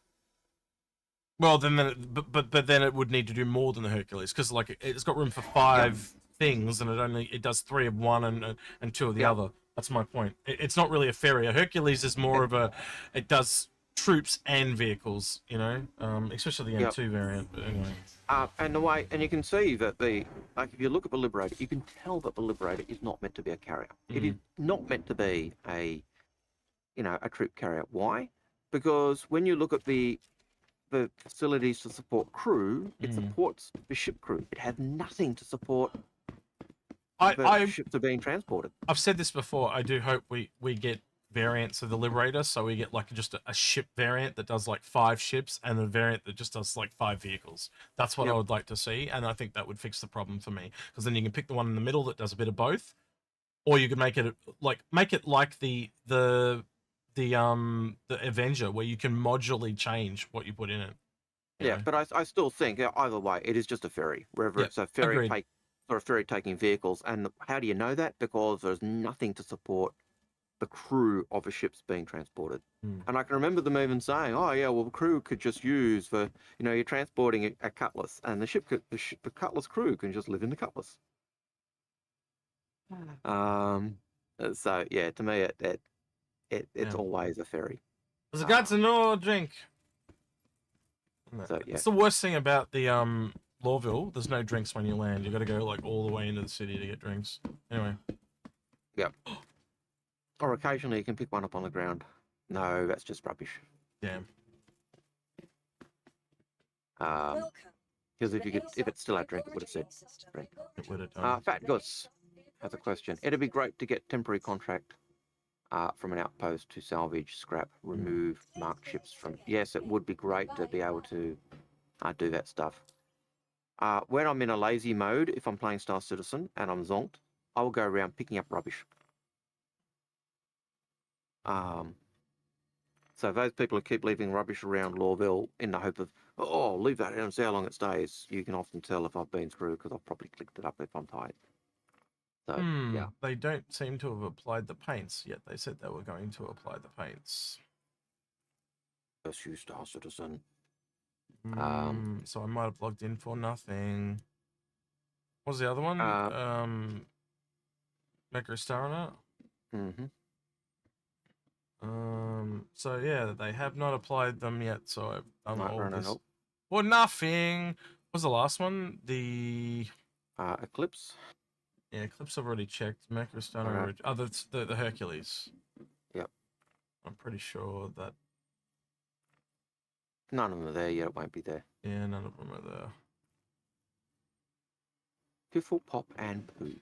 I'm wondering if I could just go buy them real quick and then reload the game. I wonder if that'll work. I wonder if even just reloading the game would have done it, or reloading the launcher or something would do it. But yeah, we'll see. I will quickly purchase that from the store. We'll go have a look and. Yep. So Drop Yogurt has a question. He says, as a guy who likes making a few UEC running slam, you guys think we'll ever see a raid on those selling spots? I could see Advocacy doing a raid on those spots where you guys sell your slam. I could see a rival pirate gang making a run against those selling spots. So yes, I could see players making a raid against that. So I can see multiple options. The question is, will there be a quest to do that? And I could see that being down the path as well, because it's just more content for people to do. Your thoughts on that? I kind of missed the question because I was shopping. Yep. So sorry. People running slam. Can you see those spots where you sell slam being raided? Potentially, but like that would. Yeah, that's a tough one. Depends where they want to go with it, man. Like, do they want to make that a thing? Yeah, I don't know how to call that one. Sorry. Yeah. It depends where you're selling as well. Like if you're selling it on the slide to say somewhere like Olisar where it's illegal and you're can do it under the same, then I could see advocacy rating. If it's on a pirate place, then I could see a rival pirate gang rating it. I could see, so. But I could see it being a mission to, I could see people doing it as a mission. I could see players doing it. So yeah. Anyway. All right, they're in the hangar, Algared, so I can log back in and hopefully. But they actually said in that email that they were gonna apply it to our account so we could actually show them off and stuff. So I wanted to look at them though, because you just can't look at the store anymore. It's just it just doesn't work for me anyway. 100%. You often see skins and you go, that looks awesome, and then you apply it and you go out and you go, that looks crap. But it's not the first Meridian skin we've seen, Algared. So the first Meridian skin we actually saw was on the 400i. Mm-hmm. You know that one that I like. That's the the junked up version they showed at CitizenCon. Well, you'll remember the first Best in Show skin, that horrible magenta purpley color, and it didn't look too bad, I thought, in the hangar, but it looked abysmal on the ships, in my opinion. You mean in the imagery it looked okay, but then in hangar it looked shit. Opposite what you actually said. Even in game, but in game it looked absolutely abysmal. It was so much so that I did actually get it undone. Yeah. So yeah, UK of Games has a good a comment or a statement. He said, "Good day, excellent show. Thank you." Question: prediction for the Metacritic score for Squadron 42 values. The reference to Starfield was scored 87 by the critics and 6.5 by the users. I think it'd almost be reversed. There you go. The critics, because they've always bagged out Star Citizen, will be 6.5 because they want to stick to their guns. I'm really interested to see, because like there's this particular YouTuber I watch in Australia called SkillUp, right? And he is hated on Star Citizen for as long as I've known him. But I can tell it's just because he is following the established narrative of that it's taking so long. And the funny thing is, if I actually sat down with him, I'd say, so now look at what Bethesda's done and what they've come out with, and it's taken the same amount of time. And now, Squadron 42 comes out next year. Can you actually now go, was that as terrible as you thought? And I think that's the thing. Like, I want everyone to go back to Starfield and go, it took 12 months longer to make Squadron 42, but they were also doing the multiplayer at the same time. So I think you can kind of say it roughly took the same time. What do you think now? So you're actually thinking that because Bethesda's game was so horrid, that maybe that'll increase the score that the critics give? I don't know. I'm just wondering how much, like, because it's been such public development, it's been easy to shit on it, because you've seen all the flaws, warts and all as it's gone along. And absolutely. And that's the thing that I have liked about Star Citizen. Like, I'm not saying they show us everything. I'm not saying they show us every war but we see enough of the problems and the challenges and the things, and it certainly does give you a greater appreciation of what it takes to develop a game. I just realized, Algared? Maybe that this is not my default landing zone, and that's the problem. Where is it? Wasn't Orison your default landing zone? I think because you were close to. So now I'm gonna have to fly all the way to Orison and back. Because you were doing that because it was closer to Grimhex, which was closer to the other thing. It opened up the challenges for the things you were doing, like salvage. So I think you did make Orison your default loading zone. So it's not at Orison. Okay. Which is really weird. You don't own anything. There you go. What the fuck? Was it Microtech for a nope? Nope. Jesus. Yeah, you've got me interested now. Where did you put your landing zone? Because you can't find any of your stuff. Anyway, I'll try not to get distracted and try and answer another question. So yeah, I'd like to think that those results UK of games would be reversed. I think that a lot of the users will be. I hope the users like it. I hope I really like it. I hope there's enough of it. See, there's the 400i one I was talking about. So there is a Meridian cake already. Yeah. So it's the one they used in the CitizenCon demo. Yep. So that essentially is what they're leaning into, is the deluxe pirate skins. I think. Yeah. That actually really annoys me. Like, I just brought those skins and I don't have them in game. What the fuck, CIG? So does that mean that they're exclusively for 320? So you can't get the skins until 320 drops. Does that mean 320 is just around the corner? Are you in the PTU? No, I'm not in the PTU. Live? I'm in live. This is live. Going to PTU. Well, I bet they'll be in PTU, because I wouldn't be surprised if. That's a good question. Like you're saying, but it's 320 stuff. The only problem is, Algared, I don't think I can get into the PTU because I've got that weird ass bug. But I'll have a look. But you can go into Arena Commander. Oh, that's true. Even if that bug is there. Alright. which is one of the nice things that I have found as well. You get the bug, you can't get into game, but you can still get into Arena Commander, and it goes, oh, so nice, I can actually try the ship. I actually have to update. That's how quick my internet there is. Alright, and I hate you. It's probably going to be a little bit of lag because it's taken up almost all my bandwidth, but we'll see. And I'm streaming to Twitch and YouTube at the same time with Brute Force. There we go. Algared's lagging like shit. But I'll just stop now. But we're done. Oh no, start it again. Oh shit. Oh, that's a big update. Hang on, I'm gonna have to slow that. I'm gonna have to slow that down.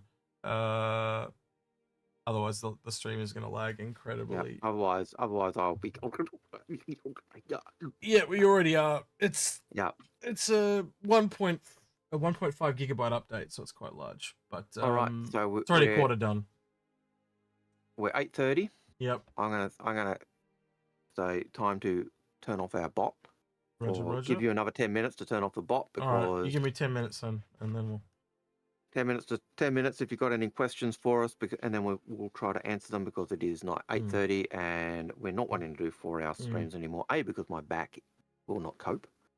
But B, because also it hits 5 p.m. in New York and everyone starts heading home, so we notice the numbers are dropping. So there's no point doing an extra hour when they kind of drop off. When no one's watching, when it's just us talking to ourselves. Not no one, but less people watching. So yeah. And we're also getting very tired from it, and I'm getting eye strain and things like that as well. So yeah, when you're working under the lights, it does get a bit of a challenge. So it's a content creator exclusive problem, but it is very weird to sit under lights. It feels like you know those movies where were you on the night of the 5th type of thing.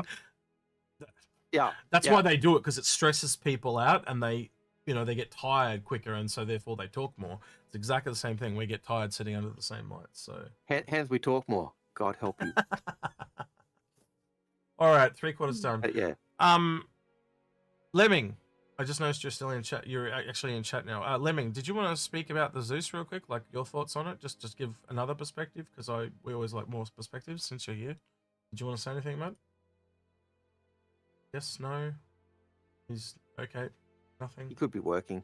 Yes, he could be working. Listening. All right. Right. Next question. All right. Vandilla from Twitch has a question. They say, what are your theories about the actual science and exploration practices in game? Will they be similar to mining and salvage but with data? Yes and no is my guess. They'll take whatever they can that ties across, but they'll also add a lot more. And I'd love it to be to feel really different, even if they are similar. So, what are your thoughts? Sorry, I'm reading a question. I was reading a question while you were talking about that. So Luminari was saying, no offense, Sexy, but Bethesda works on several games at once. They've only got, up until recently, until Starfield came out, they only had 2 games. Now they've got 3. They're also a much bigger studio than CIG. They now also have, they went from, being under ZeniMax, now being under Microsoft. They have way more money than CIG will ever have. Well, I've now worked out why the game is such a horrible mess. It's Microsoft. Yeah. Well, that's what happened. They basically brought the company so Starfield would be exclusive to Xbox, but they also console-ified the shit out of like all the previous ones were built for PC and console at the same time, and you can tell it's been heavily built for console and ported back to PC, and that's why it's just a clunky mess, I think, on PC. If I recall correctly, I believe it was Freelancer. The company was bought out by Microsoft and then pushed out. Was it Digital Anvil or something like that? What it used to be called? Yeah. So what was the original question? If we can go back to that, Algared. Sorry, I got distracted. The question was, what are your thoughts and theories about actual science and exploration practices in game? Will they be similar to mining and salvage, but with data? We don't know the minigame. That's the thing, essentially. We don't know it. Yeah. I think they'll take what they can of what they've got and use it again, but I also hope that it's significantly different. But as X said, we don't know. So how they develop the minigame will be the way they go. Anyway, next question is Shinobi Trip.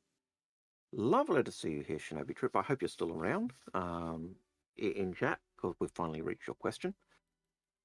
This was, we're only half an hour behind on questions. That's impressive. That's the best we've ever done.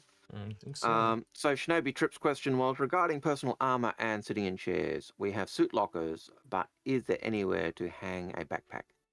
It doesn't look like they would fit in the lockers. Yeah, don't know. They've had pictures of them in the lockers, and I think you could definitely just treat it as essentially a locker is just like a box. So essentially, the bag will just go in the locker. Yeah, and given that when you look at where, like, it's currently in the menus, when you're looking at your inventory, packs are part of armor and stuff. So I would say that they fit. Yep. So absolutely. based on where they are at the moment, yes. But I also see what the point you're making, Shinobi Trip. And you can put them in the cargo grid, put them on a bed, put them on wherever. So it could be a problem, but I don't think it will be. I just hope with inventory systems, you know how at the moment if you have a piece of armor, you've got to open the armor. I hope that they have like a search function, so when you search, it automatically goes down from the child to the parent. So you don't, like, if you're looking for that whatever item it is, and someone just hides it within a container, within a container, within a container, within a container, you can still see it. Because if that's just something that people do to piss you off, it'll be a nightmare. I'm sure someone will go out there and they'll buy a 32 STU container, then a 28, then a 16, all the way down, and then hey, there's your birthday present. Like people do. I would hope that if I do it, I can search. But if I've got my pistol inside my 1 SU container, which is inside this and inside that, and then buried there, that when you're searching, you wouldn't necessarily be able to go, oh, it's there. So that you wouldn't be able to just go, oh, there it is. If you know what I mean. If you picked up that box that was the big box that was in, you couldn't just go, oh, you'd have to actually open all the boxes to actually see what's in there. But that's just what was it? So there was the Aries, Eclipse. Aries, Eclipse. Problem is, I fucking own all of them, so I can't tell. I don't actually kind of own an Eclipse. Well, I do own an Eclipse technically, but it's a part of a CCU chain that I CCU'd up years ago for the best in shows. So, but yeah, technically I own all those 4, so it's really hard for me to tell if they've applied them or not. And the other one is the fact that you're on the PTU, that you've actually got access to pretty much everything at the moment in your setup. So welcome to my world. Here's all I'll say there. A cool little barcode though up there in the corner, Algared. Yep, that's basically their thing, so they can see who it is. So if it turns up on a. No, apparently it's not who it is. It's where you are in the game, because you'll notice it keeps changing. It gives them multiple pieces of information apparently. Yeah, it probably also tells them who it is as well. So when you stream it, they can go, that person, right? Okay, Super Shaved. Question: do you feel ships like the Aquila will be viable in the future Pyro expansion? I'm looking for a reason to upgrade mine. I think the Aquila is an awesome ship. Yeah, I think every ship will be valid at some point. Well, we're already seeing it already between different professions, but it's just going to be time. We need, we just don't have enough gameplay to extrapolate every single one. But the ones that we do have a little bit on, let's have a look at it right now. Probably the best example would be the Prospector, the Mole, and the Orion, and the Landminer. That's the first one where we know of an actual existence of all 4 ships in that size category. And we've got 2 of them in game, and you can extrapolate fairly quickly what the other 2 are. But you can even see now how they're starting. Like we didn't really see the place for a Mole for a long time, other than it just had more people. But now we're starting to see that there are they're creating bigger rocks in game that the Prospector can't get to. So that separates the Mole from the Prospector even more. The Orion obviously can't go down to a planet, so it actually puts the other 3 ships still have a place because of that. The Landminer is going to have a place because the Orion can't go underground, the Mole can't go underground, the Prospector can, but it just can't do it at the same volume it can. So you can really start to see, as you look at all 4 of them, they all weirdly have this unique spot that the others can't do. So where the Landminer can go underground and the Prospector can, the advantage of the Prospector is Prospector can do everything, it just can't do it at volume. So and you'll notice that about all the starting profession ships. That's what they are. They're the little taster palette. Yeah, come out and try everything. You can't do it very well, but go out and go out and explore the world and find out if this is the career for you, and then nail down into the one that you actually want. Yeah, and then burrow down into what you want, double down where you want. So Soul Unit says, did you upgrade your info from the PTU after you bought them. He didn't, because what should have happened is they've been attributed to his account because he... They should have updated under the live. They didn't update Yep. under the live. And I just realized I haven't updated under the PTU, so this won't work either. Yeah, he's right. This won't work either. I So just realized they've what he added said. it to the account, but it may have worked anyway because they Not on PTU. He's absolutely right. On PTU, it has to be recopied over. And I'm pretty sure he's dead on the money. Yep, he may be right, but given that it was the loaned account and CIG said, hey, we've attributed it, it may work, but it's a guess. It won't. We're hoping. No. I'm going to have to go do it. I'm going to have to go copy it over. Yep. He's absolutely correct. I've just realized he's right. I'm going to check anyway. Because it doesn't hurt to check. Because you never hurts to check. Yeah, see, exactly the same. All right. Not bad. So let's try Triple this bottom, please. again. Let's try one more time for the dummies. Yep. And that's you and I. Yes. Jay Grizz. So for Pirate Week, they give us the same Cuddy Black skin, pirate skin, and 4 more skins, but no Jolly Roger. Do you think we'll ever give us a pirate skin to you for ships useful to pirates? The Jolly Roger skin was available in the store like as soon as it came out for $10, and I don't know if it's still there, but that means it'll probably be either available today or come around again. I thought it was always available, but maybe I'm mistaken. But yeah. All right, so I got to recopy to the PTU.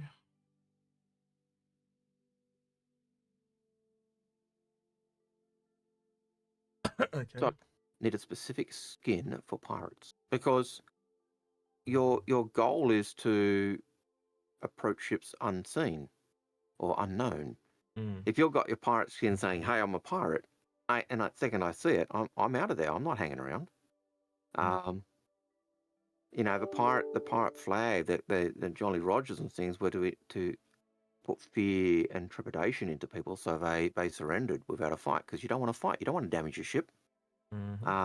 That's what the skin should be kind of like. It's almost like you flick a switch and a boom, it says, "Hey, I'm a pirate. Now you're going to drop your thing." But if you've got to if you can announce it over a speaker to them, you don't need a special skin. You just need a particular color scheme that everyone uses in your group. Thanks for the raid, Arc VR. Appreciate it, mate. Always nice to get a raid. I went and watched his stream a couple of times in the last little bit.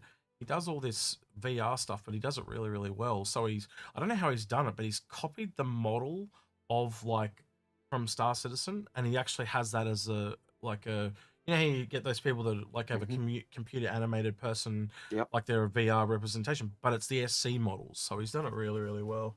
Yeah, I'd like to know how he did it. Must have got to extract it out and then someone to put it together or himself put it together. Yep. Anyway. All right, let's try this one more time. Well, Jay Grizz, you can get Jolly Roger skins. I'm just saying you don't need them. You know, a pirate uses if you want a uniform for your group, you get a uniform for your group, but you know, you don't need the Razor Jolly Roger to say drop your cargo, otherwise we're going to kill you, because you're using your speakers. But yeah, you can buy. You used to be able to buy them. I certainly own them. All right, closing the bot down, Algared. So the bot is gone. Voodoo Child has a statement. He says that he's with Lando. LTI doesn't mean anything, and we've said that for years. LTI doesn't mean anything, but if you've got a choice. Actually, I'll read his comment before I make my comment. He says LTI doesn't mean a lot of grind time in game for any of the ship sizes. Every chain having a built-in captain means so much more time saving in game, even before the 10-year insurance. I think the way I would answer this, Algared, is the way you and I have said it, is if LTI doesn't mean anything, why don't they just give it to everyone? Yep, and I've argued that since 2014. Yeah, me too. We both said the same LTI thing. should just give it to every ship. Every ship that's bought with cash, whether it's in-store credit cash or fresh cash, just give it LTI. If it's bought in game, doesn't get LTI. That's my view. I've always held that view. But if I've got a choice of buying a ship and I can buy that ship with LTI or 10-year insurance or just regular insurance, I'm going to buy LTI. Why? because it's one expense in game I don't have to worry about. Even if it is only Peace of mind. one short mission. Yeah, just peace of mind. Even if it's just one short mission will get me a month or a year's insurance for that ship. It's just one less thing to worry about. And so yeah, Luna Mario is saying pre-production of Star Citizen started in 2010 with production starting in 2011. Yeah, and what we're telling you is 8 people in a garage, mate. That's not pre-production, bro. They had people making videos that they hired in Texas to make the videos. I'm telling you, the game didn't really kick off until 2014 because they just did not have the people. It takes people to make a game. You need a development team, right? And they did not have the coders. They didn't know enough people that made the engine. That's why Star Marine exists, because they just did not have enough people to make things, right? And if you also look at Crytek as an engine, there is not many games made on the Crytek engine. So when you're a coder, you specialize in not just languages, but engines, right? And because there was not many, it wasn't until Crytek themselves stuffed up and lost all their stuff, most of their staff, and CIG picked them up, that the game really kicked off. They were looking for ages. Now I've got to tell you about it. There's plenty of documentation. So that whole 2010 thing, I don't know where you pulled that from, right? But that's from some wiki, right? That's some published person, and it's probably technically correct, but I'm telling you, it is not what actually happened, right? You can start making a game with one person, but it requires many, many people to make a game of this size. If you look at Grand Theft Auto, they had 1,400 people from the first day to the last type of thing, right? This game, this studio has grown over time, and it's a completely different beast. So the 2010 would have easily been from when Chris sat down and with Otwern and others and said, hey, this is what I want to do, you're keen, and then started developing it. 2012 was when it was aired at, or first introduced at, I think, was it Gamescom? Or 2013, around that time when it was first done at Gamescom. 2014 was when they did in 2014 they were finishing off Next Great Starship, and that was, the goal of that was really to find Crytek engineers. I don't agree with Luna Mario's comment that Aries says 7 out of 10 is a good ranking for Starfield. No, it's not. As I was trying to tell you, it's very common now to play ball, and rankings are 7, 8, and 9. You go out and look at the average scores across the board. The only time you ever see and a bad game, like some of the most worst games you'll ever seen, will be 5 out of 10. They don't seem to give anything outside this real depth of 7, 8, or 9. So it's kind of like low, medium, and high. That's it, and it's just 7, 8, 9. So 7 is terrible for a game that is meant to be the game of the year. 7 out of 10 is disastrous, because it should have been. Well, look at by juxtaposition. Look at Baldur's Gate 3. PC Gamer gave it 97. That is the first time in over 15 years they'd given that score. That just shows you the difference. And just to put it in perspective, Half-Life, I think it was Half-Life 2 was one of the last ones that got that score or something like that. And Half-Life 1, I think, got 96 out of 100. So they're saying Baldur's Gate 3 is actually better than Half-Life 1 and stuff like that. So that is a really good score. 7 out of 10 is terrible. You go look at any of the Metacritic scores, and you can tell you straight away, 7 out of 10 is terrible. There are so many more games that came out this year that got better than that. Most game, like an average game, is 8. Sorry, I had to vent. Yep, and also in terms of the development of Star Citizen, the video that was made for Gamescom was actually made by CryEngineers in their spare time, because they, like me, had grown up playing Chris Roberts games. They'd played Freelancer and Wing Commander, and they knew, this is going to push for limits. And they made, and basically, I think it was not Sean Tracy. Yeah, Sean Tracy, the CryEngine evangelist, as he used to be called on. He was in ISC this week on a voice chat call. I don't know if you saw him on the monitor, but it was, he is alive. Yep. But he was doing when he used to do the when he was on Next Great Starship, he was introduced as a CryEngine evangelist, and his job was to actually sell, hey, use this engine. And he was one of the people who actually helped get that cinematic done for Gamescom to show, hey, it's possible.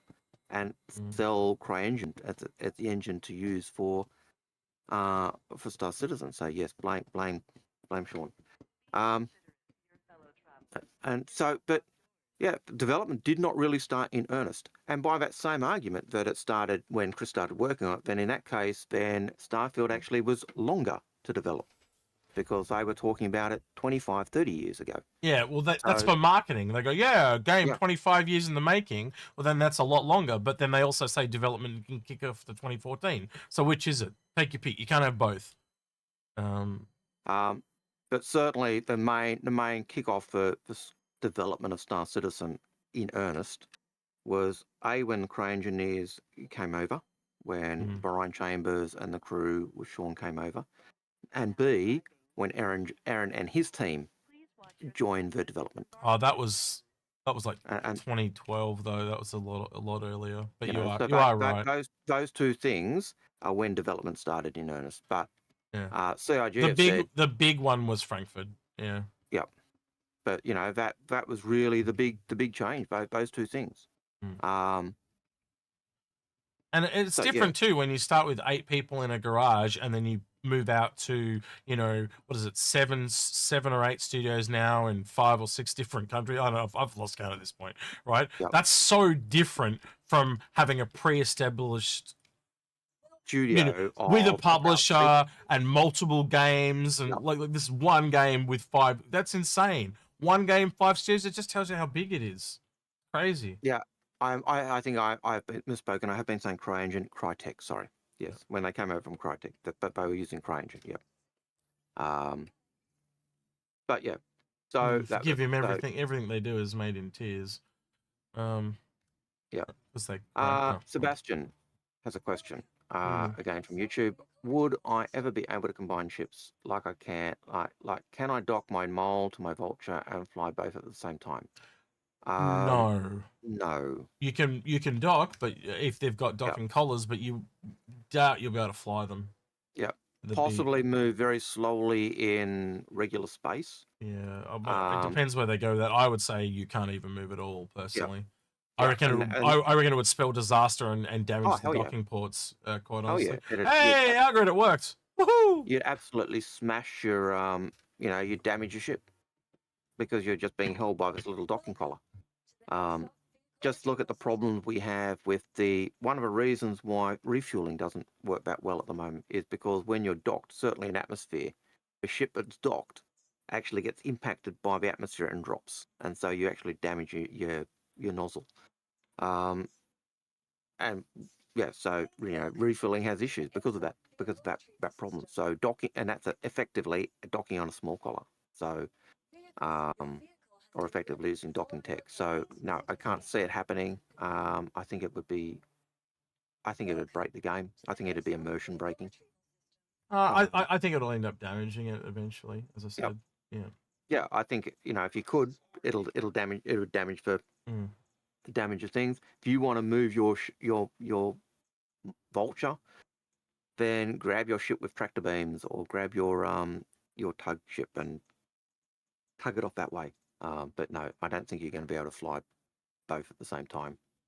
Execute's thoughts and opinions do not always agree with Algared's and his sexual preferences. No, sorry.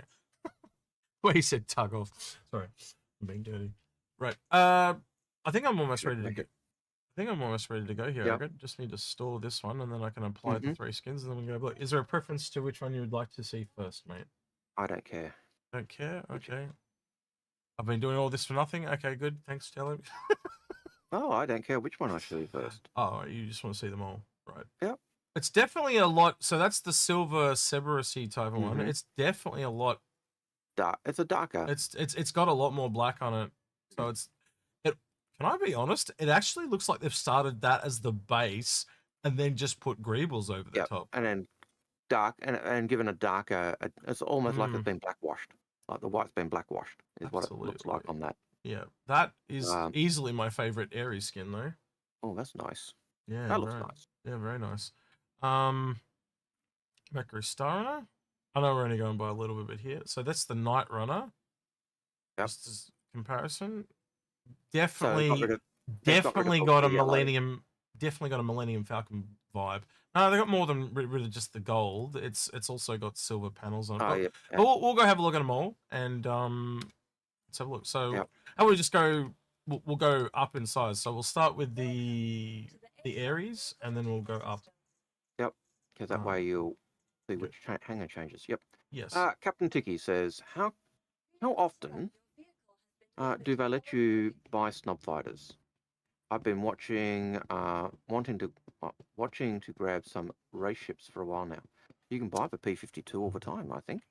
And if you can't, they'll always be available at like AIE or Invictus type of thing. Well, not always Invictus, but definitely AIE. And at the moment, if you register to enter the Ignition Expo race, which is being run by Anzia Racing, and you register, I think, before the end of this weekend, CIG will actually give you as a loaner ship the Fury LX, which is their latest racing ship. And that race is for Fury LXs only. So, and it'll also give you a chance to win a Fury LX. What the fuck happened there? I don't know. That was weird. I'm probably going to have to pay a fine now. Mm-hmm. But I stored the ship and then it... No, it's on the pad. Hangar 9. Or it was on the pad, hangar 9. Yeah, but I walked into the hangar and then it just kicked me out of the hangar. It was weird. So I do believe the P-52 and P-72 are always available. I don't think the Archimedes is always available, Algared. I think the Merlin is, but I'm not sure. I don't know. Someone will tell us in chat if I'm wrong. But I don't remember the Archimedes. I would have to double check that. I will see if I can double check that while we're going, because you know why not? Well, yeah. While you do that, I'll hopefully be able to show people the Aries Meridian skin. It does. I must admit, it is appealing to me a lot more. Like I like the default Aries skin, because I like black and red. People obviously know that, but this of the paid ones, this is probably it's actually damaged. I must have damaged the ship when I was. Let me up. Nope, not gonna let me on. Broken. You broke it. Oh, almost. It is very hard. It's at that maximum height, and the new vault system still doesn't let you kind of vault on ships and stuff. I could always just get in the chair and do it that way. That's probably the most smartest way to do it. Let's do that.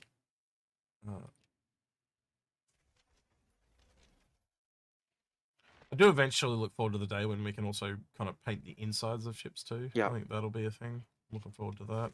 The one thing that really annoys me about most ships is even ships that aren't supposed to be run down and wrecked often have cables lying all over the floor. Those trip hazards are so dangerous.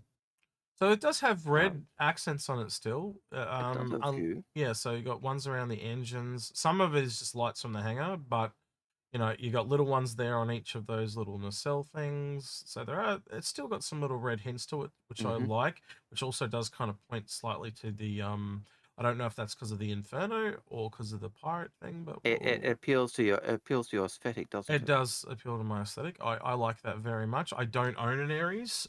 This is a loaner. This of the ships that we're gonna look at today, this is the only one I don't technically own. So I don't know. I like that. I hope that speaks to you guys. It's different. It's very Millennium Falcon is what I'm taking away. Yeah. It's like a metal Millennium. It's almost like the Naboo Starfighter crossed with the the Naboo ships, the big silver polished metal ones, but then you put it on a Millennium Falcon. That's the thing I'm getting. The P-72 does not appear to be available at present. Unless you buy a Phoenix. Yep. Which I would encourage you to do. Is a Phoenix available now to buy, is it? No. So it's not available now? P-52...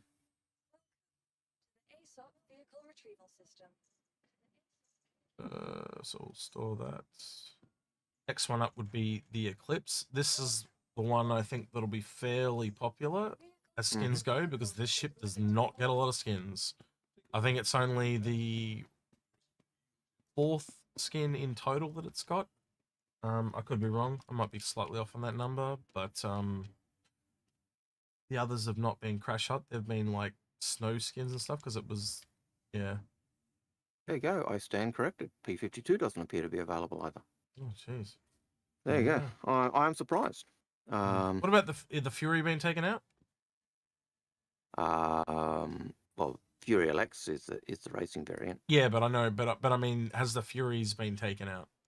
I'm just. He said snubs. Is snubs? He said is Yep. snubs available? That's what I'm asking. Because Okay. that's the only other one I think that would be there at the moment. Is my, but I think it would have been well and truly taken out by now.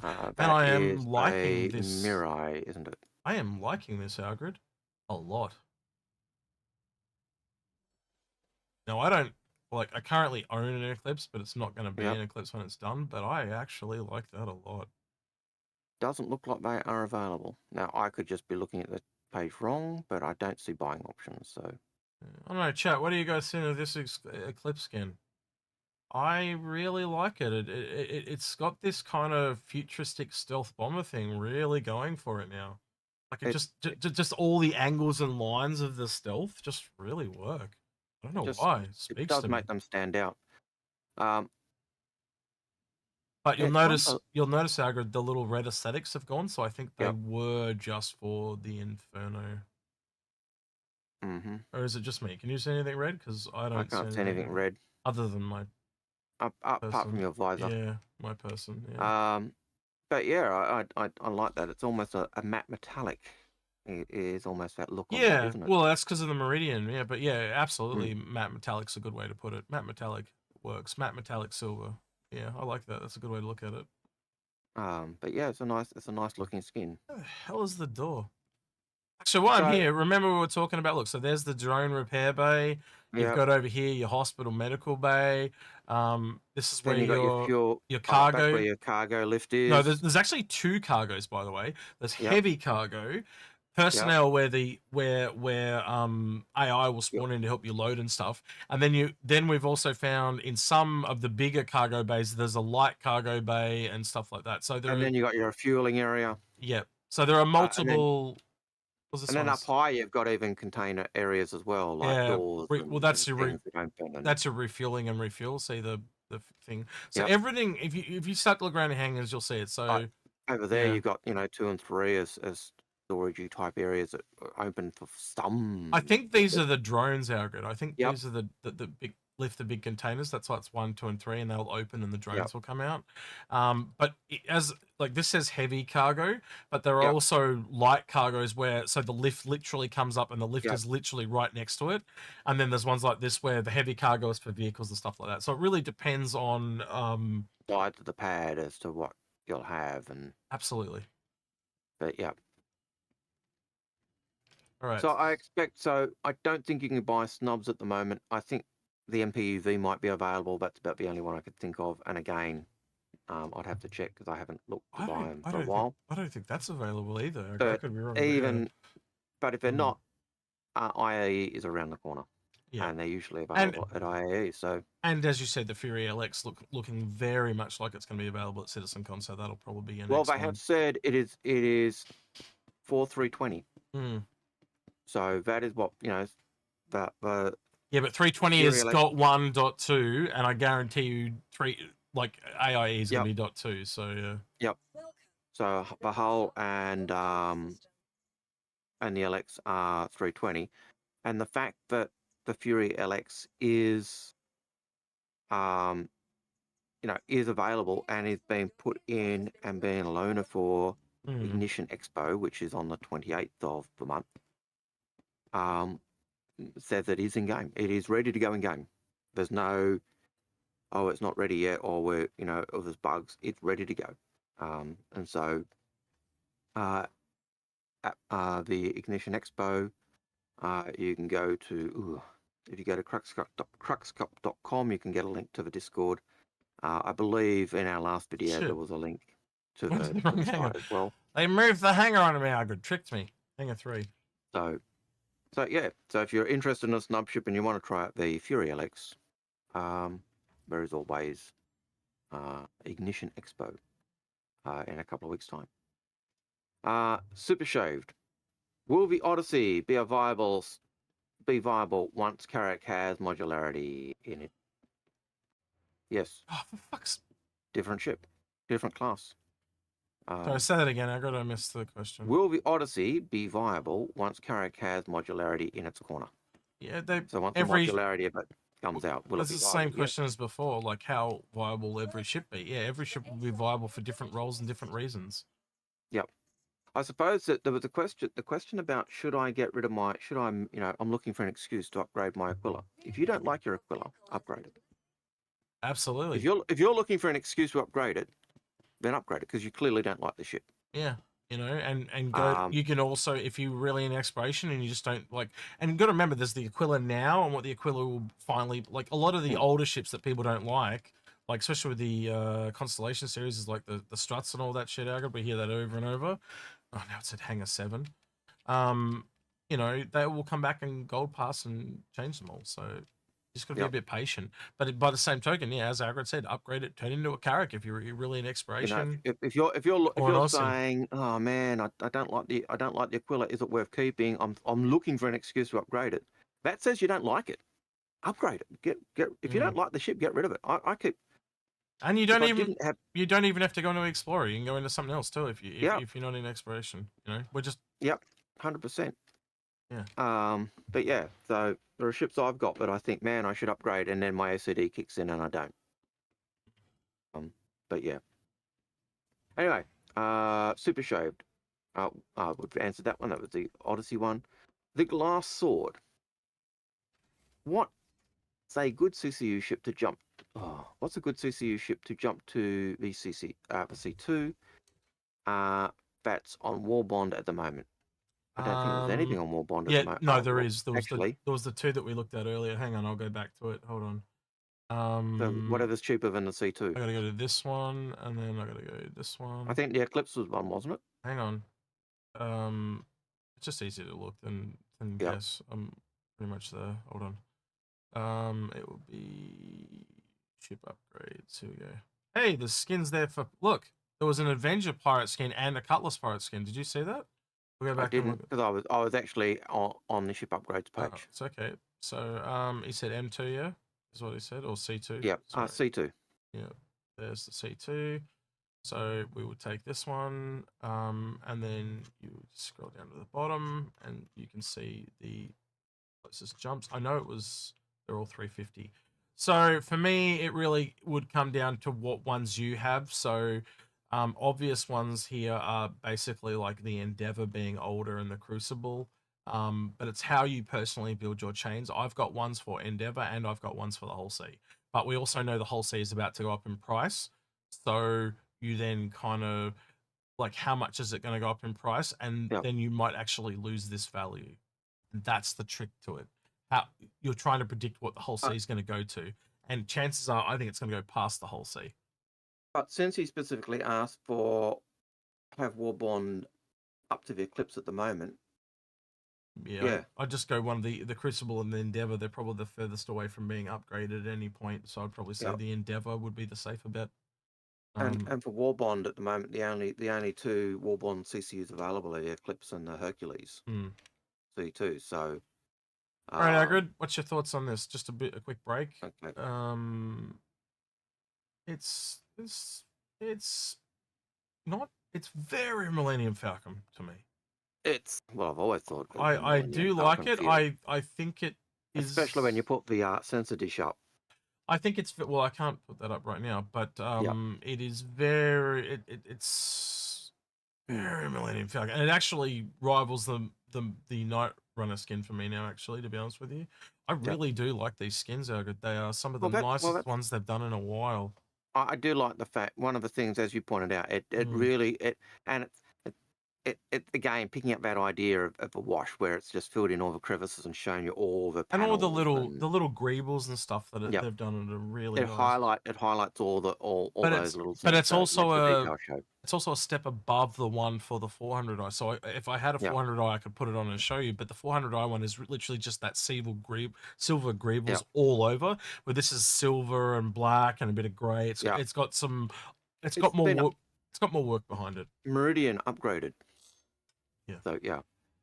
So pardon me. So Super Shaved has another question.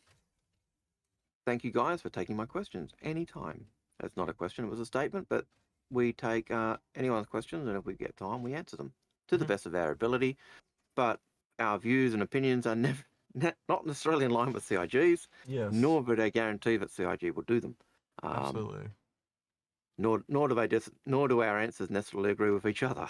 Yeah, exactly. We can only hope that they will do some of what we wish they would do, but you know, it's their game. They'll do what they want. Yep. I really like that one, Algared. I might have to keep that one. We'll see. Mm-hmm. And Zio on YouTube says, this comes out of the question. He says, how do you see the previously mentioned chop shop salvage modules for ships like the Caterpillar playing into the current salvage gameplay loop of hull stripping and module detachment? Did you say the chop shop from the Caterpillar? Is that what I heard? Yep. It'll probably just be another version of salvage, man. To be honest with you, yeah. That was always my idea of what the chop shop was. It was a salvage component. Kind of like what the Galaxy with the refining module is to the and the medical module. It's exactly the same. In fact, I see the Galaxy and the Caterpillar as well, they're identical. Yeah, basically they're the same size class. They just one has some modules and the other another one has the other modules. And back in the day, the Caterpillar had was 11 different modules, I think we found, Algared, and one of them was a medical module. So we've speculated for ages they've just taken that away from the Caterpillar and given it to the Galaxy. You know, it's just they were toying with the size of the modules you could have. It's, even if they, you know, there's nothing saying they still won't give it that, but you don't want to double up too much on everything, but there will be eventually some doubling up. But you look at the Galaxy with its cargo module, and with its cargo module, it has exactly the same cargo capacity as a Caterpillar. Yep. Now that raises the question: is it actually worth the price that it was sold at? Because it's like $200 or more. $395. What is it? $330 for the Caterpillar, and I think the Galaxy's $375. But that was concept, so it's probably gone up. But you're not wrong. You got to remember, you've also got to take into fuck's sake, why does it keep doing this? You've also got to take manufacturers. You know, you essentially got almost a high tech and a low tech. So I still think that's a thing as well. Yep. So $380 for the Galaxy, and the Cutlass was. You mean the cat? The cat is $330. Was $330. So $50 more. Yeah, that's not too bad. It's not as bad as I was thinking. I was thinking of the 500, which was the price for the Galaxy with all the. Okay. Yeah. You wouldn't buy it with the modules. No, some people wouldn't, but some people did, because some people. Not looking at anyone. We know who that person is. We know who that person is, but we will not say. Right. Yeah, that's right. They're the type of people who lose javelins and stuff. But again, if you're after value for money, or bang for buck, you don't do what I do. You CCU, you buy a cheap ship and you CCU up to it. That is the most logical, money-saving way to get any of the ships in game. Anything. CCUs, Warbond CCUs, make your stepping stones. You can knock off 50% of the price. Easy. Yeah, and modules, because they're generally cheaper, we treat them a little bit like fighters, where we say sell your fighters and stuff like that, because they're not going to multiply in value. And that's usually the case as well. So, if you're stretching your dollar, you do all of that stuff. Yeah. We will break our own rules. We will buy modules and stuff like that. But you got to remember, when you're giving financial advice, you have to give generalized financial advice. Hence why our top 10 ships video and our worst top 10 ships. I had someone say, "What? You've got these ships in there? Why isn't this there?" Well, because it didn't make our top 10. It's a personal thing. Expat even replied to me, when I started shitting on the Vanguard, and she was like, no. And I'm like, yeah, but like it doesn't do this, and and she's like, yeah, but it will do this. And I said, yeah, but right now. At least she's in the title of the video, right now. So she was the opposite. Like normally everyone's focused on the now, and we're trying to teach people to learn about when it was out. And she was the opposite. She said, but it's going to do this. And I'm like, yeah, but right now it ain't doing any of that. And based on what we say, that's usually what, like, So we usually don't do those because we're usually looking forward to what it will be, not what it is now. Yeah. And that was the big thing with the difference of I think the one we did, which was the top best ships, the ships that we think are going to be absolutely awesome. That was looking at what they'll be as opposed to what they'll be now. And we did those because a lot of you guys said, hey, well, yeah, but that's not what now is. And, so, yeah. So anyway. There we go. Okay. Yeah. So this is really not that different at all. Like it's not any different at all. And I'm going to tell you why. So basically the other one has like a camo. So where, where it's got the little greebly lines, Algared, the other one's literally got like a camo a camo matte metallic. This has got a greebly matte metallic. Other than that, it's fucking identical. Yeah. So of the ones that are available, and probably this is the most expensive one, that's the sad part, this is the lowest effort one they've done. Yeah, it kind of... and I'm going to be honest, I kind of prefer the camo to the greeble. It does have... I'm trying to look for any other differences, but I really can't see them. Yeah, so the only one I really don't like is this one. All the others, though, are really nice. Yep. But yeah, I don't know. What do you think, Algared? Do you know the one I'm talking about, the camo metallic camo one, or you got no idea what I'm talking about? I kind of do, but I don't. I'm not a skins person. I don't really get off on the skins. And I'm the opposite. And you're the opposite.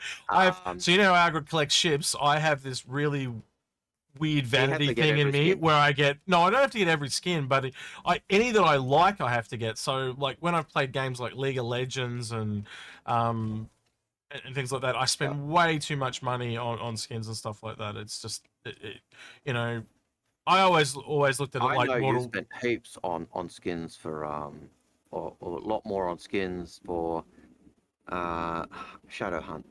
Hunt Showdown, yeah. Hunt absolutely. Than I ever have. Yeah. And I would never even dream. You go, I got the skin on. Well, I play with SA, and SA refuses to put money into the game. He owns all the free skins, and I reckon I buy every second skin in the game. I'm shocked about it. So you'd show me this awesome skin on it. Yeah, it's a skin. Yeah. Yeah, it's a skin. Yeah, it looks cool, but I'm not buying it. Yeah, you've got a lot more self-control in that area than I do. I want to look for why I play. But you just want to be able to play everything, which is probably a lot more practical. Let's be honest. I want to play what I want to play when I want to play it. But that is a little different. It's glossy underneath. I haven't noticed that. That's new. Have you ever seen that before? So there is some kind of change to it because it's glossy underneath here. It's almost like plastic underneath. See, look at all the light reflections in there. Yeah, that could just be they've updated the lighting. Possibly. I'd have to take the skin off and then spawn another one. But I've always remember it being like a black matte. Yeah. Almost like I like the way you're seeing that reflection as you're walking along. Just that hole. So that's I really do hope that's a result of lighting being changed in game because this patch is meant to have HDR10 in it as well. Not that my monitor's HDR. I don't think this monitor's got any HDR stuff on it, and I don't have Windows 11, and I don't remember having HDR turned on. But yeah, we'll see. But if it is kind of that lighting in game that they've changed, and that is like rulable. One of those under the hood nice changes that you don't hear about, and but yeah. So, last question. Oh. From Drop Yogurt. Question: is Toby Eye Tracker worth it? Remember, I suck at computer stuff. So this is a tough one, isn't it? Because Algared had a good time with it, and I had a bad time with it. We did do a review on it, didn't we, Algared? We did. But I've also talked to many other content creators, so my takeaway is probably different from Algared's. But my takeaway was that the other one is better. What was the other one, Algared? The one with the clip on the side. Yeah. Track IR, I think it's called. Yeah. The one that Yogi uses a lot more. Yep. And so you notice the developers using that. I've talked to Moist. He says it's better. It is depending what country of the world you're in too. Track IR is sometimes more expensive or cheaper. So but Yeah, I've even reached out to Track IR to try and get a review unit, and it took them like 6 months to get back to me, and then they said they'd get back to me after that email, so I'll probably have to wait another 6 months. But yeah, so we'll see what happens. But Yep. long story short, And most people say that one's better. But Algared? yep. And do you want to? It's the bot. The bot is off, isn't it? Yes, it is, mate. Yep. Okay. So yeah. So the thing with Track IR that I found, I liked it because it gave you hands-free type stuff. So if you were someone who was impaired, had disadvantages and was impaired in some way, it would be a tool that would help you get in game. So being able to use that and being able to use the Track IR to even help you, access door panels was great. What I found was frustrating for me was because I don't know I'm still not a natural typist. I end up going, my character was constantly doing head bob. Yeah. And because he was doing head bob and it was Track IR, and my view of the screen was doing head bob, which was actually making it almost unplayable at times. Now you could reduce the impact of that scale and tee things around and get it really nicely set. And I did have it set at one point and it was quite okay, but then a patch came and then I had to reset it and I just didn't get around to doing that. We were trying a voice control mechanism. I actually liked that better. It was more clunky. It was harder to set up. But what I found is I could get the same versatility that I was getting with Track IR in many ways. But what I wasn't getting was bad head bobble stuff. Algared, I know I'm interrupting you, but Yeah, delicious. It's very good. I know It's really nice. Really nice. a flight or both. Both. I'm just liking the look of Lawville. Lawville there. And I like the new changes where you've got that smoggy haze. That smoggy haze really does resemble Wollongong when the winds are stuck in the smog from the steel factory. If it was only people are not going to know Wollongong though, for the audience, but I know what you're saying. But just to really go back to Drop Yogurt thing really quickly, to put it in perspective, Drop Yogurt, it sat on a shelf for 18 months for me. I had all these issues with my, it seems to be designed for 27-inch monitors. I have a 32, so it had all these weird issues. Gala Heroes, who's a Twitch streamer and a fellow Aussie guy, his broke. So I literally said to him, do you want me to post you mine? And he goes, how much do you want for it? I just posted it to him and gave it to him for free because I was not using it. So that's he's using Toby Eye Tracker, so you can go ask him what he thinks, and he'll tell. He's had no problems with the one I had, so he's got it all working, no issue. But different strokes for different folks. Yeah. So and I think any of those tools are tools you've got to get used to. Yes. So once you get used to them, they're fine. And I did like the Toby Eye Tracker. There were lots of things I liked about it in terms of opening up the game for people who may not have necessarily been able to access it. I like the ability, if I turned my head, it would actually turn my view, so I could actually do the peripheral vision things a lot better. You can't do that with any of the voice command type things. Yeah. So there were lots of things I liked about it, but setting it up was and getting the settings just right was a problem that I struggled with. I'm wondering, Algared, if these Meridian skins are limited time only. Because if they're limited time only, they're going to be some of the most popular skins in the game, I reckon. Because this is very nice, and if these are pirate skins for Pirate Week, they're limited. That's my gut. That's my gut feeling. But like, it's going to be one of the this one especially, but the Eclipse one and the I'm having a brain fart. The Aries one will be popular as well. But at the very least, I'm going to pick up the Eclipse one and the well, I already have, but I'll melt the other ones off. But yeah. But I would say my gut feeling, and again, I'm only speculating it just as you are. I love the way that we get the curvature of the planet there as well. Just and the fluffy white clouds. and the fluffy white clouds. It's like but a yeah, pillow, Algared. it is. It You're like is, a, you're like a, you should narrate books, Algared. now children. Welcome used to to Old do that when Man's I was- Host and Story Time.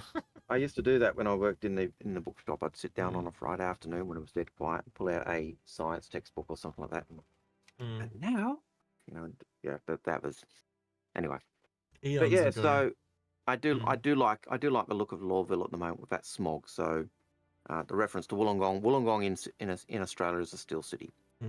It's an industrial always city, claim- is the way you should. They It's kind of like always claim, kind of like Detroit for the Americans would be Yep. this way to cover it. always claim that the stuff coming out of the smokestacks is just steam. But at certain times when the weather's bad, you get the wind blow the True. steam back into the city, and you get this kind of sulfury haze. That is- Algared, yeah. Northrend Trooper on Twitch was saying it could be the Gen 12 stuff because there is Gen 12 stuff going in this patch. That could be it. He could be right. Some of the new graphical stuff would be Gen 12. He's absolutely on the money there. Yep. I totally forgot about Gen 12. Sorry. Yep. And Astra asked in chat, Mm. do you think it's the paints are being used or created using the hex tool? And yeah, and Absolutely. that's a question to him. I'd have no idea. I'd Yeah. assume if Data- they've got Data that Forge- in, they're using it. But Yeah, essentially, the real work in making the textures, because of the way they've done Data Forge, is really actually just laying out the different panels. So once that, because that's essentially the way I figure they're doing it, right? This is me guessing, is they're doing it with different alpha maps to do the different segments of the ship, and then they just color the different levels in the alpha map. So if that's how they've done it, the actual work is someone going in and just laying out the different patterns to be on the different layers. And again, once you've done it once, it would just be like combining layers and then saving them out in Photoshop. So that's still not a lot of work. It's you know enough of what I do in Photoshop to know how little work that is, Algared. Yeah. It's just merging I of know- layers essentially. I know that the challenge there is not necessarily the doing it, but actually getting the colors so they match. Yeah. And I know that when you're doing the thumbnails, that's the thing that probably takes you the most time is getting the colors to look so that we both think, yeah, that's it. Well, also not so they're necessarily- readable and stuff. Well, I did. Yeah. I was even saying to Algared, I tried out a lot of the new, because I had a lot of free time this week. I actually tried out a lot of stuff on the thumbnail, and I don't know if you guys will notice, and you won't because I'm anal like that. But I actually put the bottle that he's carrying in front of the hexagon, so I actually had to cut him all out. And then I went, no, I can do better than that. And I actually went even further, and I actually made it so that the bottle is transparent, so you can actually So see the the text is hexagons behind the bottle. So if you want to see how far I went this week, it's probably the most time I've spent on a thumbnail in a while. But yeah, the bottle is actually transparent. You can see the hexagons behind the bottle. So yeah, it's very multi-layered this week. If you go look at the thumbnail. So if you really like the thumbnail this week, give us a like. Give us a like. If you like our content, give us a like. But let me click that button. I gotta always forget to click that button. Where is it? so if you're on YouTube, like, subscribe, and hit that bell. But if you like what we've done, if you like the thumbnail, give us a like. Give us a like. That tells us, this week, if you give us a like, it's saying, hey, yeah, we appreciate that thumbnail, and we can see what work you've done. But subscribe. We know that about 50% of our viewers don't subscribe. Yeah. Subscribing really does help the channel grow. And that stuff, yeah. And as always, you can go the extra mile. You can do the super chats. You can do become a YouTube member. You can join us on Patreon. If you're on Twitch, thank you for watching on Twitch and joining us on Twitch, and do whatever on Twitch they have to say you like us if you like us. Just follow as ascending on Twitch. So I'm going to raid Daily Noob because he doesn't normally raid at this. He doesn't normally play at this time. And but thank his you for that dog. super chat. Just give me a sec because they're gonna get cut off, Algared. So we're gonna raid Daily Noob because normally he does it at night time and he raids us, right? So I thought, well, we'll raid him because we're never ever gonna have the opportunity to raid him again. But he is playing Starfield, but he's got that long bogan hair. So ask him when he's getting a haircut, and ask him how his dog is too, because his dog's on the mend. So yeah. So everyone, Twitch, say goodbye to YouTube. YouTube, say goodbye to Twitch. We'll see you guys later. All right, Algared, you were saying. I was saying, and we have a super chat, which was from Jake7 or Jake Raven. Sorry. Yep. And Jake Raven says, "How can I like it twice?" make another account. Well, you could also do one on Twitch and one on Yeah. YouTube. But yeah, Send it to your friends and tell them to watch it and like it. Yeah, whatever. Yeah, but thank you. Most appreciated. Birthday coffee for the week. Woohoo. All right. And on that note. All right. Yeah, sorry. I'm talking to Daily Noob at the same time. I Yeah, shouldn't I be can doing tell. that. I'm very bad. You shouldn't be doing All right. that. With that, then we'll have a show for you guys on the weekend. We're probably going to be doing that one about Squadron 42, I think, at this stage, Algared. So, yeah, there's a little thing we want to talk about in regards to Squadron 42. If you want to actually help us out, go watch the video we put out this week because it's the worst video traction I've ever seen on a video. So if you want to help us out, watch that video. I just want to get to 1,000, and then I say, look, every video we've ever done has at least got to 1,000 because that one's only at 750. It's just really low because we talked about Arena Commander, and in this patch 320, Arena Commander is the biggest thing that's coming. It's the biggest update bar none. But no one seems to give a shit. Lots of people say, oh, but I didn't sign up for Arena Commander. Yeah, you did. Yeah, you did. Whether you like it, whether you agree with it or not, you did. You signed up for the practice sim, and that's what Arena Commander always was seen as it would be. But it also was seen as when they brought it out, hey, it's going to be a test bed. And definitely, the test bed. It's definitely got a lot of things that are going to roll over into Star Citizen, so it's definitely worth looking at. All right, with that, then he's been Algared. He's been Execute, and we're out of here. We'll catch you in the next one. Bye.